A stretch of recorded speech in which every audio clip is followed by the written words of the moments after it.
ಹೊಗಳುವ ಸಚಿವ ಮುತ್ತದ್ಯೋ ಸುತ್ತಿ ಹೊಗಳುವ ಸಚಿವ ಮುತ್ತದ್ಯೋ ಇತ್ತನೋ ಲಗವ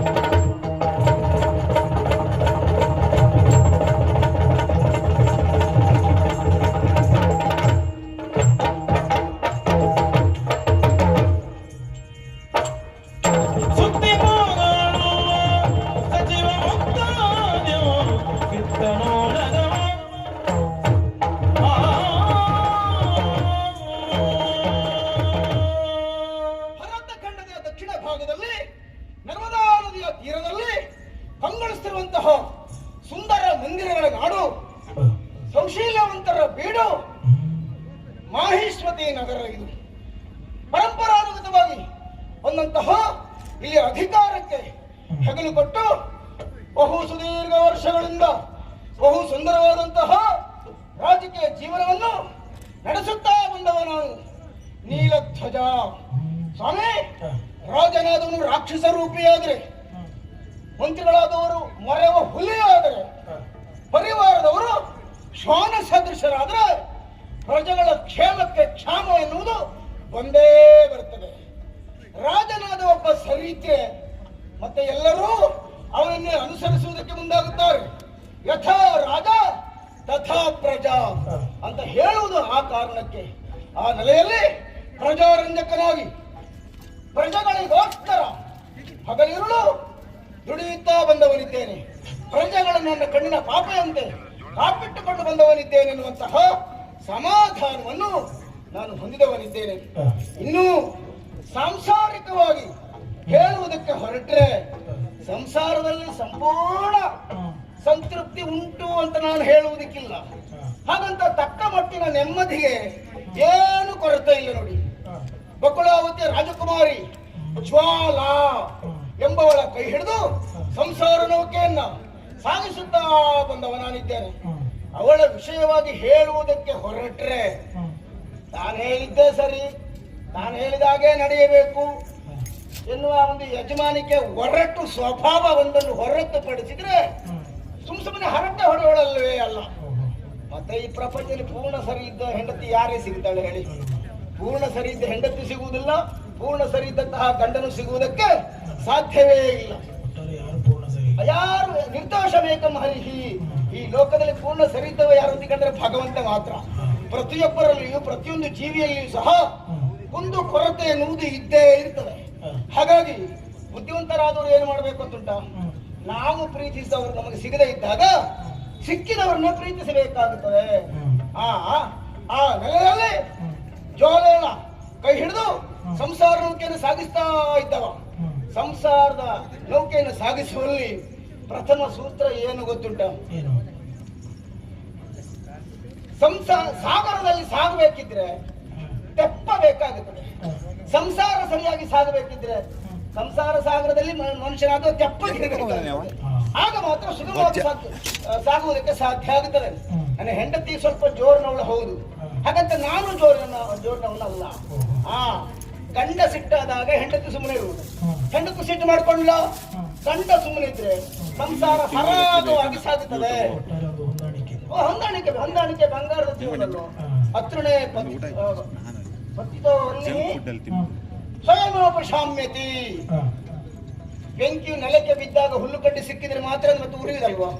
ಹುಲ್ಲುಕಡ್ಡಿ ಸಿಗದೆ ಇದ್ರೆ ಬೆಂಕಿ ಬಿದ್ದದ್ದು ಹಾಗೆ ತಣ್ಣಗಾಗಿ ಹೋಗುವುದಿಲ್ವಾ? ಹಾಗೆ ಈ ಹೆಂಡತಿಯರನ್ನು ಸರಿ ದಾರಿಗೆ ತರಬೇಕು ಅಂತ ಆದ್ರೆ, ಅಥವಾ ಜಗಳ ಆಗಬಾರ್ದು ಅಂತ ಆದ್ರೆ ಅವ್ರು ಹೇಳಿದಾಗೆ ಕೇಳಿದ್ರಾಯ್ತು. ಅಂದ್ರೆ ಅವ್ರು ಹೇಳಿದ್ದನ್ನೆಲ್ಲ ಮಾಡ್ಬೇಕು ಅಂತ ಇಲ್ಲ, ಅವ್ರು ಹೇಳಿದ್ದಕ್ಕೆ ಹೂ ಹಾಕಿದ್ರಾಯ್ತು. ಅವರಿಗೆ ಒಂದು ಸಮಾಧಾನ, ತನ್ನ ಗಂಡ ತನ್ನ ಮಾತನ್ನು ಕೇಳುತ್ತಾ ಇದ್ದಾರೆ ಎನ್ನುವ ಹಾಗೆ. ಹಾಗಾಗಿ ಅದೇ ತತ್ವವನ್ನು ಬದುಕಿನಲ್ಲಿ ಈ ನೀಲಧ್ವಜ ಇದುವರೆಗೆ ಅಳವಡಿಸಿಕೊಂಡು ಬಂದವನಿದ್ದೇನೆ. ಹಾಗಾಗಿ ಸಂಸಾರಕ್ಕೆ ಸರಾಗವಾಗಿ ಸಾಗುತ್ತಾ ಉಂಟು. ಇನ್ನು ನಮ್ಮಿಬ್ಬರ ಪ್ರೇಮ ದಾಂಪತ್ಯದ ಪ್ರತೀಕವಾಗಿ ಹುಟ್ಟಿಕೊಂಡವರು ಒಂದು ಗಂಡು ಮತ್ತೊಂದು ಹೆಣ್ಣು, ಇಬ್ಬರು ಮಕ್ಕಳ ಸಂಸಾರ ನಮ್ಮದು ಸ್ವಾಮಿ. ಮಗಳು ಸ್ವಾಹ, ಮಗ ಪ್ರವೀರ, ಪ್ರಾಯ ಪ್ರಬುದ್ಧರಾದಂತಹ ಮಗಳು ಸ್ವಾಹ. ಅವಳಿಗೆ ಮದುವೆ ಮಾಡಬೇಕಾ ಬೇಡವೋ? ತಂದೆಯಾಗಿ ನನ್ನ ಕರ್ತವ್ಯ ಅಲ್ವೋ? ಆ ಕಾರಣದಿಂದಲೇ ಭೂಲೋಕದಲ್ಲಿರುವಂತಹ ಎಲ್ಲ ರಾಜಕುಮಾರರ ದೇವತೆಗಳ ಭಾವಚಿತ್ರಗಳನ್ನೆಲ್ಲ ತಂದು ತೋರಿಸಿದ್ರು ನೋಡಿ. ಅದ್ರ ಒಪ್ಪಬೇಕಾ ಬೇಡವೋ? ಯಾರನ್ನೂ ಒಪ್ಪದಿದ್ದ ಹಾಗೆ ಅಗ್ನಿದೇವರನ್ನೇ ವರಿಸ್ತೇನೆ ಅಂತ ಹೇಳಿದ್ರು. ನಾನು ಹೇಳಿದ ಅವ ಬೆಂಕಿ ಬೇಡಪ್ಪ, ನಮ್ಗೆ ಆಗುದಲ್ಲ, ದೊಡ್ಡವರ ಸಹವಾಸ, ಅದು ದೇವರ ಸಹವಾಸ ನಮಗೆ ಬೇಡ. ಅಂದ್ರೆ ಸಂಬಂಧ ಆಗುವುದಕ್ಕೆ ಸರಿಯಲ್ಲ ಅಂತ, ಸಹವಾಸ ಬೇಡ ಅಂತ ಹೇಳಿದ್ರೆ ದೇವರ ನಿಕೃಷ್ಟ ಅಂತ ಅಲ್ಲ. ಯಾಕಂದ್ರೆ ಅಷ್ಟು ಎತ್ತರದ ದೇವರನ್ನು ಒಳ್ಳೆಯನಾಗಿ ಪಡೆಯುವಂತಹ ಯೋಗ್ಯತೆ ನಮಗಿಲ್ಲ. ಆದ್ರಿಂದ ಬೇಡ ಅಂತ ಹೇಳಿದ್ರೆ ಮಗಳು ಕೇಳಬೇಕಾ ಬೇಡ? ಸ್ವಲ್ಪ ಅಮ್ಮನ ಸ್ವಭಾವ ಉಂಟು ಅವಳಿಗೆ. ಅಪಾಯ ನಿಮ್ಮಿಂದ ಆಗದೆ ಇದ್ರೆ ನಾನೇ ಮದುವೆ ಆಗುತ್ತೇನೆ ಅಂತ ಹೇಳಿದ್ರು. ಆ ಅಗ್ನಿದೇವನನ್ನು ಸಂಪ್ರಾರ್ಥಿಸುವುದಕ್ಕೆ ಮುಂದಾದ್ರು. ಒಂದು ದಿನ ಯಜ್ಞ ಕಾರ್ಯ ಮಾಡುತ್ತಿರುವಂತ ಹೊತ್ತಿಗೆ ಬ್ರಾಹ್ಮಣರು ಬಂದರು. ಬ್ರಾಹ್ಮಣರು ಬಂದರೆ ಕೈ ಮುಗಿಬೇಕಾ ಬೇಡ? ಹೌದೌದು. ಅವರಿಗೆ ಅತಿಥಿ ಸತ್ಕಾರ ಮಾಡಿದಾಗ ಅವಳು ತಾನೇ ಅಗ್ನಿದೇವ ಅಂತ ಹೇಳಿದ. ನಂಬುವುದಕ್ಕಾಗ್ತದ? ಬಹಳಷ್ಟು ಜನ ಬಂದು ನಾವು ಬ್ರಾಹ್ಮಣರು ಅಂತ ಹೇಳ್ತಾರೆ, ಒಪ್ಲಿಕ್ಕೆ ಆಗ್ತದ? ಆ ತೇಜಸ್ಸು ಎನ್ನುವುದು ಬೇಕಾಗ್ತದೆ.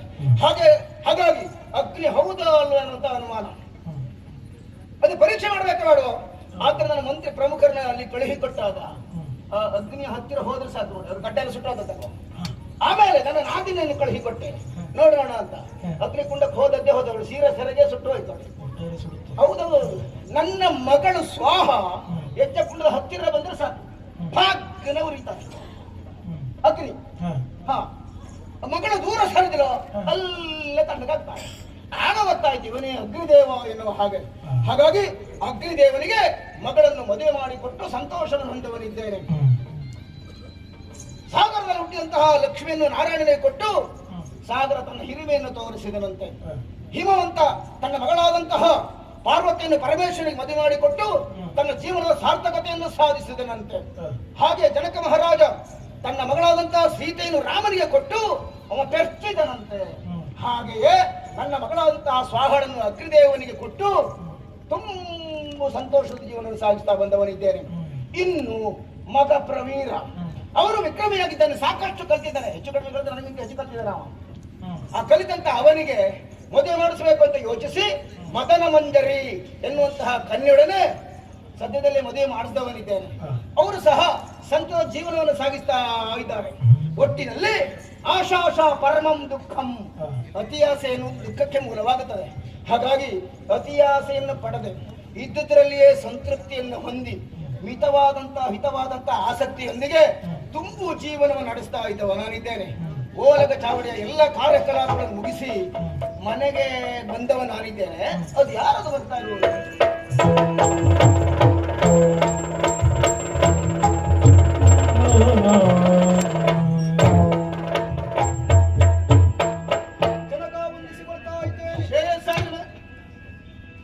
ಮಗನೇ ಕೇಳ ತೂರ ಏತಕ್ಕಿದೆಂಬುದ,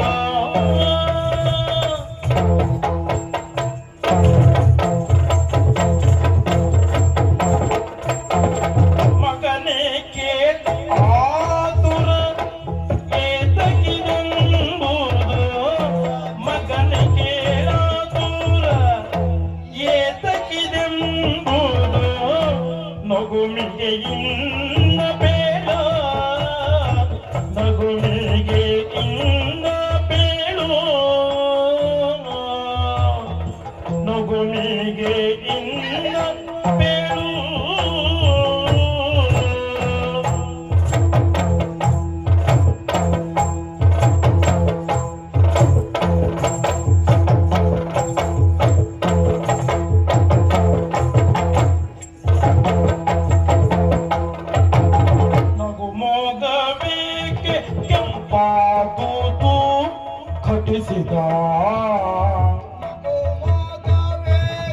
ಕೆಂಪಾದುದು ನಗುಮೋದ ಬೇಕೆ, ಕೆಂಪಾದುದು ಕೆಂಪಾದುದು ಘಟಿಸಿದ ಬಗೆಯ ನೀ ಅರುಹಿಗಳು. ನಗು ಮೋಗ ಬೇಕೆ ಕೆಂಪಾದುದು ಕಟಿಸಿದ ಕಟಿಸಿದ ಬಗೆಯ ನೀನಲು ಈಗಲೂ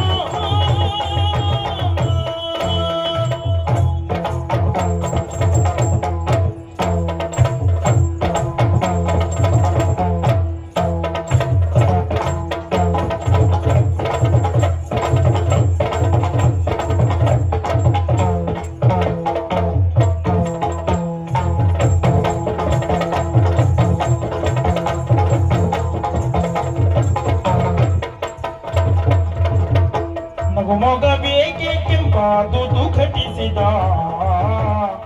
ಬಗೆಯ ನೀನಲು ಹೀಗನು ಘಟಿಸಿದ ಅರೋಗೀಗನು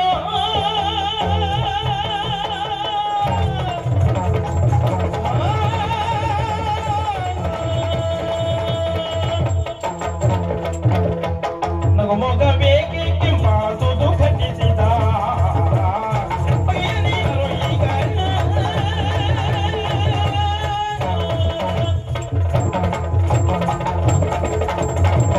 ಮಗನೇ ಪ್ರವೀರ, ಅಪ್ಪ ಆನಂದವಾಗುತ್ತಾ ಇದೆ.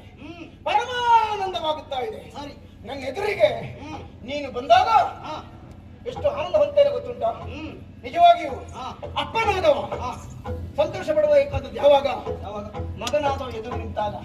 ಅಯ್ಯೋ ನಿಮಗೆ ವಯಸ್ಸಾಯ್ತು, ಮುಗಿದೇ ಹೋಯ್ತಲ್ಲ, ಇನ್ನು ಹಾಗೆ ಹಿನ್ನರ ಆಗಬಾರದು. ಆಗುವುದಲ್ಲ ಯಾವಾಗ ಗೊತ್ತಾ, ಮಗನಾದವ ತನ್ನ ಎತ್ತರಕ್ಕೆ ಬೆಳೆದು ನಿಂತಾಗ. ನನ್ನ ಯೌವನವೇ ಪ್ರತಿರೂಪವಾಗಿ ನನ್ನ ಎದುರಿನಲ್ಲಿ ನಿಂತಿದೆ ಅಂತ ಸಂತೋಷ ಪಡುವ ನಾನು. ಬದುಕಿನಲ್ಲಿ ಕೇವಲ ಹುಟ್ಟಿದ ಬೆಳೆದ ಸತ್ತ ಅಂತ ಆಗಬಾರ್ದು. ಉಂಡ ಮೇಲೆ ಮರಳಿ ಕೊಡದೆ ಪೂರ್ಣವೆಂತು ಜೀವನ. ಹೌದಾನೆ? ಹಾಗೆ ಬಂದಾಗ ಬಂದು ಇದ್ದ ಬಳಿಕ ಹೋಗುವಾಗ ಏನಾದ್ರೂ ಮಹತ್ ಸಾಧನೆ ಮಾಡಿ ಹೋಗಬೇಕಾಗ್ತದೆ, ಪ್ರಯತ್ನ ಮಾಡಲೇಬೇಕಾಗ್ತದೆ. ಪ್ರಯತ್ನ ಅಂತೆ ಪರಮೇಶ್ವರ. ಹೌದು, ಈ ಪ್ರಪಂಚದಲ್ಲಿ ಪ್ರಯತ್ನ ತುದಿಗೆ ಭಗವಂತ ಫಲವನ್ನು ಕೊಡ್ತಾನಂತೆ. ಹಾಗಾಗಿ ಆದ್ರೆ ನಮ್ಮ ಪ್ರಯತ್ನ ಇರುವುದು ಶ್ರದ್ಧೆಯಿಂದ ಇರಬೇಕಾಗ್ತದೆ. ಒಂದ್ 2 ದಿವಸ ಪ್ರಯತ್ನ ಮಾಡುವುದು, 3ನೇ ದಿವಸ ಇದು ಆಗುದಲ್ಲ ಹೋಗುದಲ್ಲ ಸುಮ್ಮನೆ ಇದ್ರೆ ಅದಾಗುದಲ್ಲ.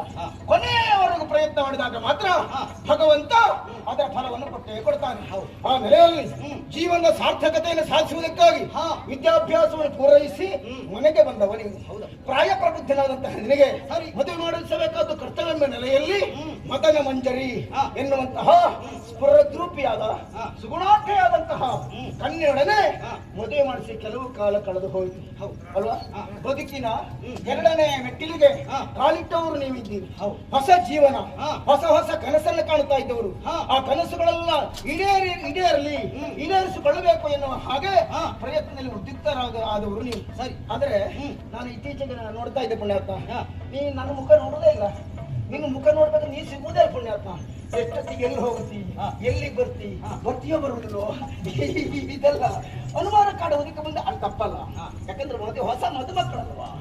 ನಾವು ಹಾಗೆ ನಾವು ಮದುವೆ ಆದ ಕಾಲದಲ್ಲಿ ತಿರುಗಾಟಕ್ಕೆ ಹೋದಾಗ ಕೆಲವು ದಿವಸ ಬಂದದ್ದೇ ಇಲ್ಲ. ಅದಕ್ಕೆ ಮನೆಗೆ ಬಂದಿದ್ದೇನೆ. ನಾನು ಇಲ್ಲಿವರೆಗಾಗಿ ತಿರುಗಾಟಕ್ಕೆ ಹೋಗಲಿಲ್ಲ. ತಿರುಗಾಟ ಮಾಡುತ್ತಿದ್ರು ಅರಮನೆ ಒಳಗೆ. ಇಷ್ಟು ವರ್ಷ ಗುರುಕುಲವನ್ನು ಬಿಟ್ಟು ಬಂದ ಬಳಿಕ ಇಲ್ಲೇ ತಿರುಗಾಟ ಮಾಡಿದ್ವಿ. ಅದಕ್ಕೆ ಮದುವೆ ಆದ ಬಳಿಕ ಒಬ್ಬರಿಗಿಂತ ಇಬ್ಬರು ತಿರುಗಾಟ ಮಾಡಬೇಕು. ಅದರಲ್ಲೂ ಹೆಂಡತಿ ಜೊತೆಯಲ್ಲಿ ತಿರುಗಾಟ ಮಾಡಿದ್ರೆ ಬಹಳ ಆನಂದವನ್ನು ಹೊಂದುವುದಕ್ಕಾಗ್ತದೆ. ಹೆಂಡತಿ ಆದಳು ಒಳ್ಳೆಯವಳಾಗಿದೆ. ಹಾಗಾಗಿ ಒಳ್ಳೆಯವಳಾದಂತ ಮದನ ಮಂಜರಿಯನ್ನ ಕೂಡಿಕೊಂಡು ನೀನು ಎಲ್ಲಿ ತಿರುಗಾಟಕ್ಕೆ ಹೋಗಿದ್ದೀವಿ ಅಂತ ಕೇಳಿದ್ದೇನೆ. ಹೋದಂತಹ ನೀನು ಅತ್ಯಂತ ಉಲ್ಲಸಿತನಾಗಿ ಇಲ್ಲಿಗೆ ಬರಬೇಕಿತ್ತು. ಬಂದಿದ್ದಿ, ಬರಬೇಕಿತ್ತು ಅಂತ ಹೇಳಿ ಬರಲಿಲ್ಲ ಅಂತಲ್ಲ, ಬಂದಿದ್ದಿ. ಅದರ ಮೊದಲಿದ್ದ ಹಾಗಿಲ್ಲ. ಮುಖ ಕೆಂಪಡರಿ ಹೋಗಿದೆ, ಬಣ್ಣ ಗೊಂಡೆಗಳು ಸಹ ಕೆಂಡದ ಉಂಡೆ ಹಾಗಾಗಿ ಹೋಗಿದೆ. ನಿನ್ನ ಮುಖದಲ್ಲಿ ಯಾವತ್ತು ಮೃದುತ್ವ ಇತ್ತು, ಇವತ್ತು ಕಾಠಿಣ್ಯವನ್ನು ಕಾಣ್ತಾ ಇದ್ದೇನೆ. ಮುಖ ಬಿಗಿಯಾಗಿದೆ. ಏನಾದ್ರು ಮಗನೇ, ಎಂತ ಇತ್ತು ಹೇಳುವುದಲ್ಲಿ? ನೀವು ಕೇಳಲೇಬೇಕು, ನಾನು ಅದನ್ನು ಹೇಳುವುದಾಗಿ. ಮದನ ಮಂಜರಿಯ ಮನೋಗತ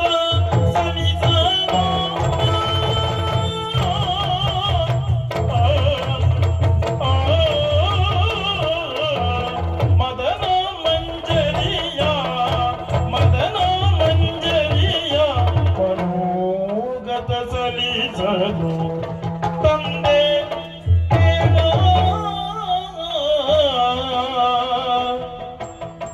ಮುದರಿ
ಬಲುವಿಧದಿಂದ ಶೃಂಗಾರ ಆಗಿದೆ ಕಂಡೆನು ತಂದೆ ಕೇಳು.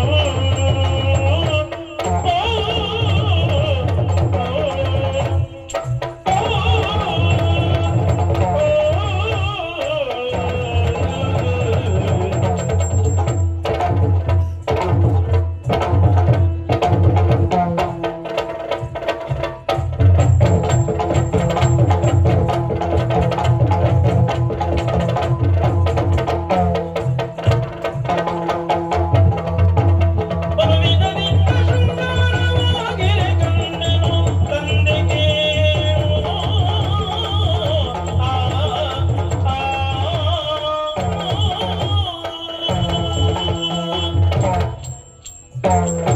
ಅಪ್ಪ ಹೇಳು ಮಗನೇ. ಹಾಡುತ್ತಿರುವಂತ ನುಡಿಯನ್ನು ಆಲಿಸಬೇಕು, ಜೊತೆಗೆ ಪಾಲಿಸಬೇಕು. ಆಯ್ತಪ್ಪ, ಮಕ್ಕಳ ಮಾತನ್ನು ಆಲಿಸಬೇಕು, ತಪ್ಪಾದ್ರೆ ಪಾಲಿಸಲು ಬೇಕಾಗ್ತದೆ. ಹೌದಲ್ವಾ? ಹಾಗಾದ್ರೆ ಅಪ್ಪ ಅಮ್ಮನ ಗೌರವಕ್ಕೆ ಹಾನಿ ಆಗ್ತದೆ. ಹಾನಿ ಅಲ್ವಾ?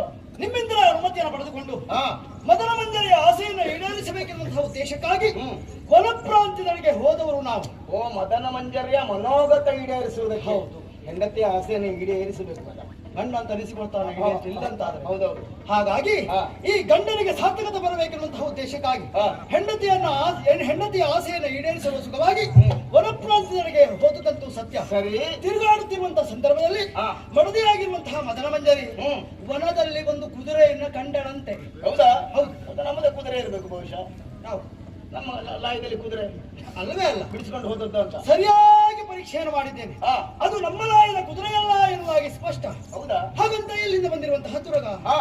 ಹೊರನಾಡಿನಿಂದ ಬಂದಿರುವಂತಹ ತುರಗ. ಹ್ಮ್. ಅಂದ್ರೆ ಹೇಗೆ ಗೊತ್ತಾಯ್ತು? ಆ ಹಣೆಯಲ್ಲಿರುವಂತಹ ಲೇಖನ, ಹಾ. ಆ ಲೇಖನದ ಮತಿತಾರ್ಥವನ್ನು ಅರ್ಥ ಮಾಡಿಕೊಂಡೆ ನಾನು. ಹ್ಮ್. ಹಸ್ತಿನಾವತಿಯಿಂದ ಬಿಡಲ್ಪಟ್ಟಿರುವಂತಹ ತುರಗ ಹ್ಮ್. ಒಂದು ಹತ್ಯಾ ದೋಷದ ನಿವಾರಣೆಗಾಗಿ ಹ್ಮ್. ಅಶ್ವಮೇಧ ಎನ್ನುವಂತಹ ಮೇಧವನ್ನು ರಚನೆ ಮಾಡುವುದರ ಮುಖೇನವಾಗಿ ಹಾ. ಕುದುರೆಯನ್ನ ಪೂಜಿಸಿ ಹ್ಮ್. ಇಳೆಗೆ ಬಿಟ್ಟಿದ್ದಾನಂತೆ. ಹಾ, ಹಾ, ಹಾ, ಹಾ, ಹಾ. ಯಾವ ನಾಡನ್ನ ಹಾ.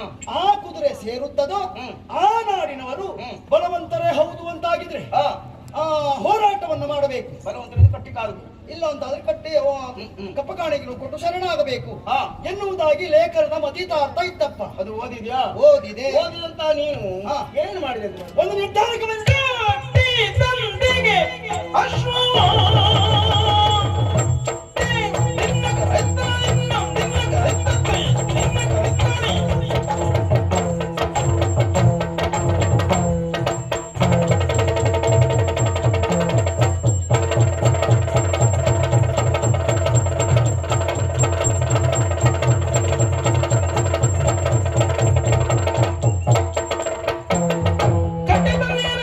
ಪಾಂಡವರ ಅದರ ಇಚ್ಛೆ ಹೆಚ್ಚಳ ಪಾಂಡವರ ಅದರ ಇಚ್ಛೆ ಹೆಚ್ಚಳ ಬಿಟ್ಟದಾದ ಗುರುಗುಡಿಸಿದ ಅಟ್ಟಿದವರ ಸತ್ವವ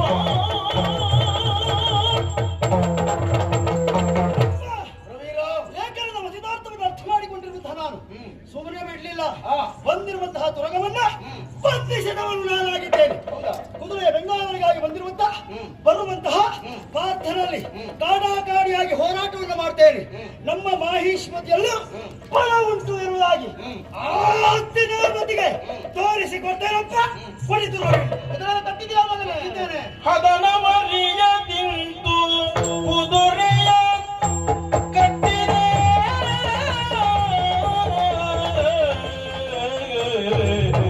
ಹದನ ಅರಿಯದಿಂದು ಕುದುರೆಯ ಕಟ್ಟಿದೆ ಕುದುರೆಯ ಕಟ್ಟಿದೆ ಕದನಲೇ ಸಲ್ಲವು ಮಗನೇ ಕದನಲೇ ಸಲ್ಲವು ಮಗನೇ ಮಗನಾರಿಯನು ಗೆದ್ದ ಚದುರನ ಪಾತನೋ ಮಗನಾರಿಯನು ಗೆದ್ದ ಚದುರನ ಪಾತನೋ ಜನರನು ನಮ್ಮ ಸಾಗಸಕ್ಕೆ ಮಗನೇ ಪ್ರವೀರ, ಜನಕ ನಿನ್ನ ಉತ್ಸಾಹ ಮೆಚ್ಚಬೇಕಾಗುತ್ತೆ. ಹಾ ಸಾಹಸ ಶ್ರೀಯನ್ನು ತೋರಿಸುವಂತಹ ಅವಕಾಶ ಒಂದು ಒದಗಿ ಬಂದಿದೆ. ಹಾ ಸರಿ ಮಗನೇ. ಆದ್ರೆ ಹಾ ಯೋಚಿಸಿದ್ದು ಕಡಿಮೆ ಆಯ್ತು ಮಗನೇ. ಅಂದ್ರೆ ಯಾವತ್ತು ಹಾ ದೃಷ್ಟಿಪೂತಂ ನೆಸೇತ್ ಪಾದಂ. ಕಾಲಿಡುವ ಮೊದಲು ಕಣ್ಣಿಡಬೇಕಾಗುತ್ತದೆ. ಯಾವುದೋ ಒಂದು ಉದ್ಯೋಗದಲ್ಲಿ ಉದ್ಯುಕ್ತರಾಗುವಂತಹ ಹೊತ್ತಿಗೆ ನಾವು ಮಾಡುವಂತಹ ಉದ್ಯೋಗ ಎಷ್ಟರ ಮಟ್ಟಿಗೆ ಸರಿಯಾದದ್ದು, ಆ ಉದ್ಯೋಗವನ್ನು ಮಾಡುವುದಕ್ಕೆ ನಮ್ಮಿಂದ ಸಾಧ್ಯ ಆದೀತೋ, ನಮಗದು ಹೊಂದಾಣಿಕೆ ಆಗ್ತದೋ ಇಲ್ವೋ, ಅದರಿಂದ ಆಗುವ ಪರಿಣಾಮ ಏನು, ಸಾಧಕ ಬಾಧಕಗಳ ಕುರಿತಾಗಿ ಯೋಚಿಸಿಯೇ ಮುಂದುವರಿಯಬೇಕಾಗುತ್ತದೆ. ಕುದುರೆಯ ಫಾಲ ಪ್ರದರ್ಶನವಿರುವಂತಹ ಲೇಖನವನ್ನು ಓದಂತಹ ನೀನು ನಮ್ಮ ಪೌರುಷವನ್ನು ತೋರಿಸಬೇಕು ಎನ್ನುವ ಕಾರಣಕ್ಕಾಗಿ ಕುದುರೆನ ಕಟ್ಟಿದೆಯ ಮಗನೇ. ಬಂಧಿಸಿದವನು ನಾನಾಗಿದ್ದೆ. ಕದನವರಿಯದಂತೂ ಕುದುರೆಯ ಕಟ್ಟಿದ ಮಗನೇ. ಕದನ ಲೇಸಲ್ಲ. ಯಾಕೆ ಗೊತ್ತಾ? ಯಾವತ್ತೂ ನಾವು ಯಾರು, ಬಂದವರು ಯಾರು ಅಂತ ಯೋಚನೆ ಮಾಡಬೇಕು. ಬಂದಂತಹ ಪಾರ್ಥ ಇತಿಹಾಸದ ಪುಟಗಳಲ್ಲೇ ಬಂಗಾರದ ಅಕ್ಷರಗಳಿಂದ ತನ್ನ ಹೆಸರನ್ನು ಕೆತ್ತಿಸಿದವನಿದ್ದಾನೆ ಪಾರ್ಥ. ಅಂತಹ ಧೀಮಂತ ಸಾಹಸ್ಯೊಡನೆ ಹೋರಾಟ ಮಾಡಬೇಕು ಅಂತ ನೀನು ಉದ್ಯುಕ್ತನಾಗ್ತಾ ಇದೆಯಲ್ಲ ಮಗನೇ. ಹೌದಪ್ಪ. ಯಾವುದೇ ಕಾರಣಕ್ಕೂ ಹೋರಾಟ ಮಾಡಿ ಜಯವನ್ನು ಸಂಪಾದಿಸುವುದಕ್ಕೆ ನಮ್ಮಿಂದ ಸಾಧ್ಯ ಉಂಟು ಹೇಳು. ಹೇಳಿ ಕೇಳಿ ಹಸ್ತಿನಾವತಿಯ ಅಂಗಳದಷ್ಟು ಅಗಲದ ಪ್ರದೇಶ ನಮ್ಮದು. ಈ ಮಾಹಿಷ್ಮತಿ ಮಹಾಬಲಾಚರಣೆ ಹೋರಾಟ ಮಾಡಬೇಕಿದ್ರೆ ಯೋಚನೆ ಮಾಡಬೇಕಾಗುತ್ತದೆ. ಬಡವನ ಸಿಟ್ಟು ದವಡೆಗೆ ಮೂಲ ಆಗುತ್ತದೆ. ಅದರಲ್ಲೂ ಈ ಹಿಂದೆ ನಾವು ಹಿಂದಿನ ಉದಾಹರಣೆ ತೆಗೆದುಕೊಳ್ಳಬಹುದಾಗುತ್ತದೆ ಮಗನೇ. 11 ಅಕ್ಷೋಹಿಣಿ ಬಲ ಉಂಟು ನನಗೆ ಅಂತ ಮಾರ್ಬಲಗಳಿಂದ ಪಾಂಡವರ ನಿರ್ನಾಮ ಮಾಡ್ತೇನೆ ಎನ್ನುವ ಹುಂಬುತನದ ಹಂಬಲವನ್ನು ಮಾಡಿದ್ದ ದುರ್ಯೋಧನ. ಆಯ್ತ ಹೇಳು. ಕೇವಲ 7 ಅಕ್ಷೋಹಿಣಿ ಬಲದಿಂದಲೇ ಕೌರವರ ಸರ್ವನಾಶವನ್ನು ಮಾಡಿದ್ರು ಪಾಂಡವರು. ಹಾಗಾದ್ರೆ ಆ ಶ್ರೀಕೃಷ್ಣಾನುಗ್ರಹದಿಂದ ಎಲ್ಲವನ್ನೂ ಸಾಧಿಸುವಂತಹ, ಎಲ್ಲವನ್ನೂ ಮಾಡಬಲ್ಲಂತಹ ಚತುರನ ಪಾರ್ಥನಿದ್ದಾನೆ. ಅಂತವನ ಕೂಡ ಹೋರಾಟ ಮಾಡ್ತೇನೆ ಅಂತ ಹೇಳ್ತೀಯಂತಾದ್ರೆ ಇದು ಸರ್ವತಾ ಸಾಧ್ಯ ಇಲ್ಲ ಮಗನೇ. ಬೇಡ ಮಗನೇ, ನೀನು ಮಾಡಿದ್ದು ತಪ್ಪಾಯ್ತು, ಅಪರಾಧ ಆಯ್ತು.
ಹೃದಯ ತುಂಬಿ ಬಂತು ಮಗನೇ. ಆದ್ರಿಂದ ನಿನ್ನನ್ನು ಕಾಣಬೇಕೆಂದು ಓಡೋಡಿ ಓಡೋಡಿ ಓಡೋಡಿ ಬಂದೆ. ಮದನ ಮಂದಿರ ನನ್ನಲ್ಲಿಗೆ ಬಂದಳು. ಹೌದಾ? ವಿಚಾರವನ್ನು ತಿಳಿಸಿದಳು. ನೀನು ಅವಳು ಜೊತೆಯಾಗಿ ತಿರುಗಾಡಿಗೆ ಹೋದಂತೆ, ವನವಿಹಾರಾರ್ಥವಾಗಿ ಕುದುರೆಯನ್ನು ನೋಡಿದಳಂತೆ. ಹೌದಮ್ಮ. ಕಟ್ಟಬೇಕು ಅಂತ ಹೇಳಿದಳಂತೆ. ನೀನು ಒಪ್ಪಲಿಲ್ವಂತೆ. ಒಪ್ಪಲಿಲ್ಲ. ಅವಳು ಹಠ ಹಿಡಿದಳಂತೆ. ಆ ಬಳಿಕ ಅವಳ ಮಾತನ್ನು ಕೇಳಿ ನೀನು ಕುದುರೆ ಕಟ್ಟಿದ್ಯಂತೆ. ಹೌದಮ್ಮ. ಶಬಾಸ್ ಮಗನೇ. ಹೆಂಡತಿಯ ಮಾತು ಕೇಳಿದ್ಯಲ್ಲ ನೀನು? ಖಂಡಿತ. ನೀನು ಅಪ್ಪನ ದಾರಿಯಲ್ಲೇ ಇದ್ದಿ. ಹಾ ಬೇಕು ಅಲ್ಲ, ನನಗದು ಅಭ್ಯಾಸ ಆಗಿದೆ. ಯಾವುದು? ಮಾತು ಕೇಳುದು, ನಿನ್ನ ಮಾತು ಕೇಳುವುದು. ತಪ್ಪೆಂತದ್ದು? ಅಯ್ಯೋ, ನಿನ್ನನ್ನು ಮದುವೆ ಆಗುವ ಪೂರ್ವದಲ್ಲಿ ಹಾ. ನನ್ನ ಮಾತೆಲ್ಲ ಉಳಿದವರು ಕೇಳ್ತಾ ಇದ್ರು. ಹಾ. ನೀನು ಯಾವಾಗ ಈ ಮನೆಗೆ ಬಂದಿಯೋ ಆವತ್ತಿನಿಂದ ನಿನ್ನ ಮಾತೇ ನಾ ಕೇಳಿದ್ ಬಿಟ್ರೆ ನನ್ನ ಮಾತು ಯಾವಾಗ ನಡ್ದದುಂಟೆ? ಎಂತದಕ್ಕಂತ ಹಾಗೆ ಹೇಳ್ತೀರಿ? ಅಯ್ಯಯ್ಯೋ. ಹೆಂಡತಿಯ ಮಾತನ್ನು ಪ್ರತಿಯೊಬ್ಬನು ಕೇಳಲೇಬೇಕು. ಶಾಸ್ತ್ರವಾಕ್ಯ. ಮತ್ತೆ ಹೆಂಡತಿಯು ಬುದ್ಧಿಯ ಸ್ಥಾನದಲ್ಲಿ ಇರುವವರು. ಯಾರು ಹೆಂಡತಿಯ ಮಾತು ಕೇಳುವುದಿಲ್ಲ ಅವನು ಬುದ್ಧಿ ಮಾತು ಕೇಳುವುದಿಲ್ಲ ಅಂತ. ಆದ್ರೆ ಸ್ತ್ರೀ ಬುದ್ಧಿ ಪ್ರಯಾಂತಿಕ ಅಂತ ಉಂಟಲ್ಲ, ಅದು ಸುಮ್ಮನೆ ಏನು ಹೆಂಡತಿ ಇಲ್ಲದಿದ್ದವ್ರು ಹೇಳೋದು. ಹೆಂಡತಿ ಇಲ್ಲದಿದ್ದವ್ರು ಬರ್ದಾಕಿದ್ರೆ ಹೆಂಡತಿ ಇದ್ದವ್ರು ಬರ್ದಾಗಲಿಲ್ಲ. ಹಾಗಾದ್ರೆ ಕರಣೇಶು ಮಂತ್ರಿ ಅದನ್ನು ಬರ್ದದ್ದು ಯಾರು? ಹೌದಾ? ಹಾಗಾದ್ರೆ ಹೆಂಡತಿ ಬುದ್ಧಿ ಸ್ಥಾನದಲ್ಲಿ ಇರ್ತಾಳೆ. ಯಾವನು ಹೆಂಡತಿಯ ಮಾತನ್ನು ಕೇಳುದಿಲ್ವೋ ಅವನು ಬುದ್ಧಿ ಮಾತು ಕೇಳುದಿಲ್ಲ ಅಂತ ಅರ್ಥ. ಕಾರ್ಯೇಶು ದಾಸಿ ಅಲ್ಲದೆ ಇದ್ರೆ ಕರ್ಮೇಶ್ ಅದು ಅದೆಲ್ಲದರಲ್ಲಿ ಉಂಟದು. ಈಗ ಅಲ್ಲ ಅಂತ ಹೇಳಿದ್ದಲ್ಲ, ಅದೊಂದು ಹೆಂಡತಿಯ ಮಾತನ್ನು ಪ್ರತಿಯೊಬ್ಬರು ಕೇಳತಕ್ಕದ್ದು. ಆದರೆ ಅವರ ಹೆಂಡತಿಯ ಮಾತನ್ನೇ ಕೇಳಬೇಕು, ಪಕ್ಕದ ಮನೆಯ ಹೆಂಡತಿಯ ಮಾತನ್ನು ಕೇಳಬಾರದು. ಕೆಲವು ಸಲ ಹಾಗೆ ಆಗುತ್ತದೆ. ಪಕ್ಕದ ಮನೆಯ ಹೆಂಡತಿ ಮಾತೇ ಕೇಳುದು ಹೆಚ್ಚು. ಎಂತದ್ದು? ಕೆಲವು ಸಲ ನಾನಲ್ವೇ, ಕೆಲವು ಸಲ ಆಗ ಅದು ಕೆಲವು ಸಲ ಸ್ವಲ್ಪ ನನಗೆ ಗೊತ್ತುಂಟು ಬಿಡಿ. ಸ್ವಭಾವ ಅದು ಹಾಗೆ. ಹಾ, ಏನಾಗ್ತದೆ ಕಣ್ರೆ, ಏನು? ನಮ್ಮ ಹೆಂಡತಿ ಎಷ್ಟೇ ಚಂದ ಇದ್ರು ಪಕ್ಕದ ಮನೆಯವರ ಹೆಂಡತಿಯೇ ಚಂದ ಕಾಣ್ತದಂತೆ ಕೆಲವರಿಗೆ, ನಂಗೆ ಗೊತ್ತಿಲ್ಲ. ಆ ಮಾತುಂಟು. ನಮ್ಮ ಮಕ್ಕಳು ಚಂದ, ಪಕ್ಕದವನ ಹೆಂಡತಿ ಚಂದ. ನಿಮ್ಮ ಮನಸ್ಸಿನೊಳಗೆ ನನಗೆ ಅರ್ಥ ಆಗುತ್ತದೆ. ಮಗನ ಬುದ್ಧಿ, ಮಕ್ಕಳ ಬುದ್ಧಿ ಎಂತ ನಿಮಗೆ ಹೇಳಿದೆಯಲ್ಲ, ಆಯ್ತು. ಮಗನೇ, ಏನೇ ಇರಲಿ ಕಂದ. ಆ ಬಳಿಕ ಅವಳ ಮಾತಿಗೊಪ್ಪಿ ಕುದುರೆಯನ್ನು ಕಟ್ಟುವುದಕ್ಕೆ ನೀ ಮುಂದಾದ. ಯಾಕಾಗಿ? ಅವಳಿಗೆ ಸಂತೋಷ ತಂದು ಕೊಡಬೇಕು. ಹೌದಲ್ಲ? ಹಾಗಾದ್ರೆ ಮಗನೇ, ಮೊನ್ನೆ ನಿಮಗೆ ಮದುವೆ ಮಾಡಿಸಿದ್ದು, ಇತ್ತೀಚೆಗೆ ನೀನು ಸಂಸಾರ ಪ್ರಾರಂಭ ಮಾಡಿದ್ದು. ಹೌದು. ಮದುವೆಯಾಗಿ ಎಷ್ಟು ಮಳೆಗಾಲ ಕಳೆದಿದೆ ಅನ್ನೋದು ಮುಖ್ಯ ಅಲ್ಲ ಮಗ. ಹೆಂಡತಿಗೆ ಗಂಡನಾಗಿ ಎಷ್ಟು ಕಾಲ ಆಯ್ತು ಅನ್ನೋದು ಮುಖ್ಯ. ನೀನು ಅದನ್ನು ಮಾಡಿಕೊಟ್ಟೆ ಮಗ. ನೀನು ಅದನ್ನು ಮಾಡಿಕೊಡ್ತೇನೆ. ಅಲ್ಲ, ಗಂಡನಾಗಿದ್ದ ಕಾರಣದಿಂದ ಹುಟ್ಟಿದಲ್ವಾ? ಹಾಗಲ್ಲ. ಗಂಡನ ಆ ಕಾರಣಕ್ಕೋಸ್ಕರವಾಗಿ ಅಲ್ಲ, ಗಂಡು ತರಬೇಕು. ಗಂಡು ಅದು ಇಲ್ಲ. ಮೊದಲು ಗಂಡಾಗಿದ್ದೆ ನಾನು. ಗಂಡು ಸಾದವ ಮದುವೆ ಮೊದಲು ಗಂಡೇ ಆಗಿರ್ತಾನೆ, ಗಂಡು ಅಂತ. ಯಾವಾಗ ಮದುವೆ ಆಯ್ತು ಆ ಕೊಂಬು ಹೋಗ್ತದೆ, ಗಂಡ ಅಂತಲ್ಲ, ದಾದ ಕೊಂಬು ಹೋಗುದು. ಯಾವನೋ ಒಬ್ಬ ಕೇಳಿದನಂತೆ, ಏನಂತ? ನಿನ್ನ ಇಡೀ ಜೀವನವನ್ನು ಒಂದು ವಾಕ್ಯದಲ್ಲಿ ಹೇಳು ಎನ್ನುವ ಹಾಗೆ. ಒಬ್ಬ ದಾರ್ಶನಿಕ ಬರದ. ಅದಕ್ಕೇನು ಹೇಳಿದ? ಒಂದೇ ವಾಕ್ಯದಲ್ಲಿ ಬರೆದಿದ್ದವ. ಹೇಗೆ? ಯಾವಾಗ ನನ್ನ ಮದುವೆ ಆಯಿತೋ ಆವತ್ತಿಗೆ ನನ್ನ ಜೀವನ ಮುಗಿಯಿತು ಅಂತ. ಇಲ್ಲ, ನೀವು ಸ್ವಲ್ಪ ತಪ್ಪುಂಟು. ಯಾವಾಗ ಮದುವೆಯಾಯಿತು ಆವಾಗ ಪೂರ್ಣ ಆದೆ, ಅಲ್ಲಿಗೆ ಮುಗಿಯಿತು. ಈಗ ಅರ್ಥ ಮಾಡಿಕೊಳ್ಳೋದ್ರಲ್ಲಿ ಇರುವುದಲ್ವಾ? ಗಂಡು ಮದುವೆ ಆಗದೆ ಇದ್ರೆ ಹೌದು, ಅವನ ಜೀವನ ಅಪೂರ್ಣ. ಮದುವೆ ಆಯ್ತು ಪೂರ್ಣ, ಜೀವನವೇ ಪೂರ್ಣ. ಹಾಗೆ ಕೆಲವು ಗಂಡಸಿಗೆ ನಿರಾಸಕ್ತಿ ಇದ್ರೆ ಎಲ್ಲವೂ ಹಾಗೆ ಹೇಳು. ಮದುವೆ ಆದ ಮೇಲೆ ಜೀವನ ಪ್ರಾರಂಭ ಆಗುವುದು. ಮಗ ನೀನು ಅವರ ಎಲ್ಲ ಮಾತು ಕೇಳಬೇಡ. ಆಯ್ತಾ? ನಿನ್ನ ಹೆಂಡತಿ ಮಾತು ನೀನು ಸರಿ ಕೇಳು, ನೀನು ಉದ್ಧಾರ ಆಗುತ್ತೆ ಮಗು. ಮಾತ್ರವೇ ಅಲ್ಲ, ನಿನ್ನ ಪೌರುಷ ಗಾದೆಯನ್ನು ಕೇಳಿ ಕುದುರೆಯನ್ನು ಕಟ್ಟಿ ಯುದ್ಧಕ್ಕೆ ಸಿದ್ಧನಾದ್ದನ್ನು ಕೇಳಿ ಒಂದು ತಂಬಿಗೆ ಹಾಲು ಕುಡ್ಕೊಂಡು ಬಂದೆ ಮಗ. ಹೌದಾ? ಯಾವ್ಯಾವ ಜಾತಿ ತಾಯಿ ಅಂತ ಹೇಳ್ತಾರೆ. ಪಾಪ ಮಕ್ಕಳು ಎಲ್ಲಿಯಾದ್ರೂ ಹೋಗ್ತಾರೆ, ಯುದ್ಧಕ್ಕೆ ಹೋಗ್ತಾರೆ ಅಂತ ಹೇಳಿದ್ರೆ ಕಣ್ಣೀರು ಮುಡಿಯೋರು ಇದ್ದಾರೆ. ಬೇಡ ಮಗನೆ ಹೋಗು ಬೇಡ ಅಂತ ಹೇಳುವವರು ಇದ್ದಾರೆ. ಆದ್ರೆ ನೀನಾಗಲ್ಲ, ನೀವೊಂದು ಮಾತಾಯಿ ಅಲ್ಲ. ನಾನು ವೀರ ಮಾತೆ, ಈ ನೆಲದ ಹೆಣ್ಣು ನಾನು. ಮಕ್ಕಳನ್ನು ಬೇಕಾದ ಹಾಗೆ ಉದ್ಯೋಗ ಮುಗಿಸಿ ಬಿಡುವನ್ನು ಪಡ್ಕೊಂಡು ಮನೆಗೆ ಒಂದು ಮಕ್ಕಳಾದ್ರೂ ಯುದ್ಧ ಆಗುತ್ತದೆ ಅಂತ ಗೊತ್ತಾಯ್ತು ಅಂತ ಆದ್ರೆ ಮನೆಯ ಹೆಂಗಸರು ಸಂತೋಷದಿಂದ ಕಳಿಸಿಕೊಡುದು ನಮ್ಮ ಭೂಮಿಯಲ್ಲಿ ಮಾತ್ರ, ಬೇರೆ ಕಡೆ ಇಲ್ಲ. ಆದ್ರಿಂದ ಹೋಗಿ ಸಂತೋಷ ಕೊಡ್ತೇನೆ ಮಗು. ಶರೀರಕ್ಕೆ ಸಂಬಂಧಪಟ್ಟದ್ದು ಶೌರ್ಯ, ಬುದ್ಧಿಗೆ ಸಂಬಂಧಪಟ್ಟದ್ದು ಧೈರ್ಯ. ಯಾರನೇ ಇರಲಿ ಧೈರ್ಯದಿಂದ ಮುನ್ನುಗ್ಗಬೇಕು, ಅಂದ್ರೆ ಬುದ್ಧಿಪೂರ್ವಕವಾಗಿ ಮುನ್ನುಗ್ಗಬೇಕು. ಆಗ ಶೌರ್ಯ ಸಾಹಸಾದಿಗಳಿಂದ ಫಲವನ್ನು ಪಡೆಯುವುದಕ್ಕೆ ಸಾಧ್ಯವಾಗುತ್ತದೆ. ಹಗರಣ ಕಂಜುತ ಕುಳಿತಾರೆ, ಅಯ್ಯೋ ಯುದ್ಧವಾದ್ರೆ ಎಂತ ಮಾಡುವ, ಯುದ್ಧ ಆದ್ರೆ ಸರ್ವನಾಶ ಆಗುತ್ತದಲ್ಲ ಎನ್ನುವ ಹಾಗೆ ಸುಮ್ಮನುಳಿದೆವು ಅಂತಾದರೆ ಫಲವು ಕೈ ಸೇರುವುದಿಲ್ಲ. ಯಾವುದು ಸ್ವಾಭಿಮಾನ ಅಭಿಮಾನ ಎನ್ನುವಂತ ಫಲವು ನಮ್ಮ ಕೈ ಸೇರುವುದಿಲ್ಲ. ನೀನು ಮಾಡಿದ ಕಾರ್ಯ ಉಚಿತವಾಗಿದೆ. ಶಹಬಾಸ್ ಮಗನೇ, ಶಹಬಾಸ್. ಏನು ಶಹಬಾಸ್ ಅಂತ ಮಗನ ಮೇಲೆ ತಟ್ತಾ ಇದ್ದೆ. ಹೌದು. ಆದ್ರೆ ಯುದ್ಧ ಆದ್ರೆ ಏನಾಗ್ತದೆ ಯೋಚನೆ ಮಾಡ್ಬೇಕು ಬೇಡ. ಏನಾಗುತ್ತದೆ? ದುಡುಕಿ ಯುದ್ಧವ ಮಾಡಲೇಕ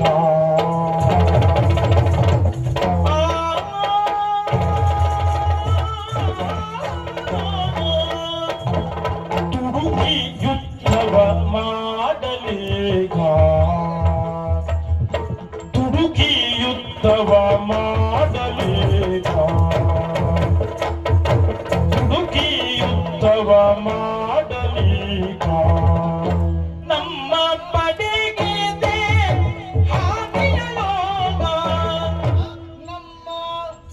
ಪಡೆಗಿದೆ ಹಾನಿಯ ಯೋಗ ಅಡಸುವುದತಿ ಕಷ್ಟ ನಾಡಿನ ಜನರಿಗೆ ಅಡಸುವುದತಿ ಕಷ್ಟ ನಾಡಿನ ಜನರಿಗೆ ಕೆಡುಕು ಕಂಗೊಳಿಸುತ್ತಿರ ಜನಪನ ನಡೆಸುವುದು ನೀತಿ ಎನಿಸದು ಕೆಡುಕು ಕಂಗೊಳಿಸುತ್ತಿರ ಜನಪನ ನಡೆಸುವುದು ನೀತಿ ಎನಿಸದು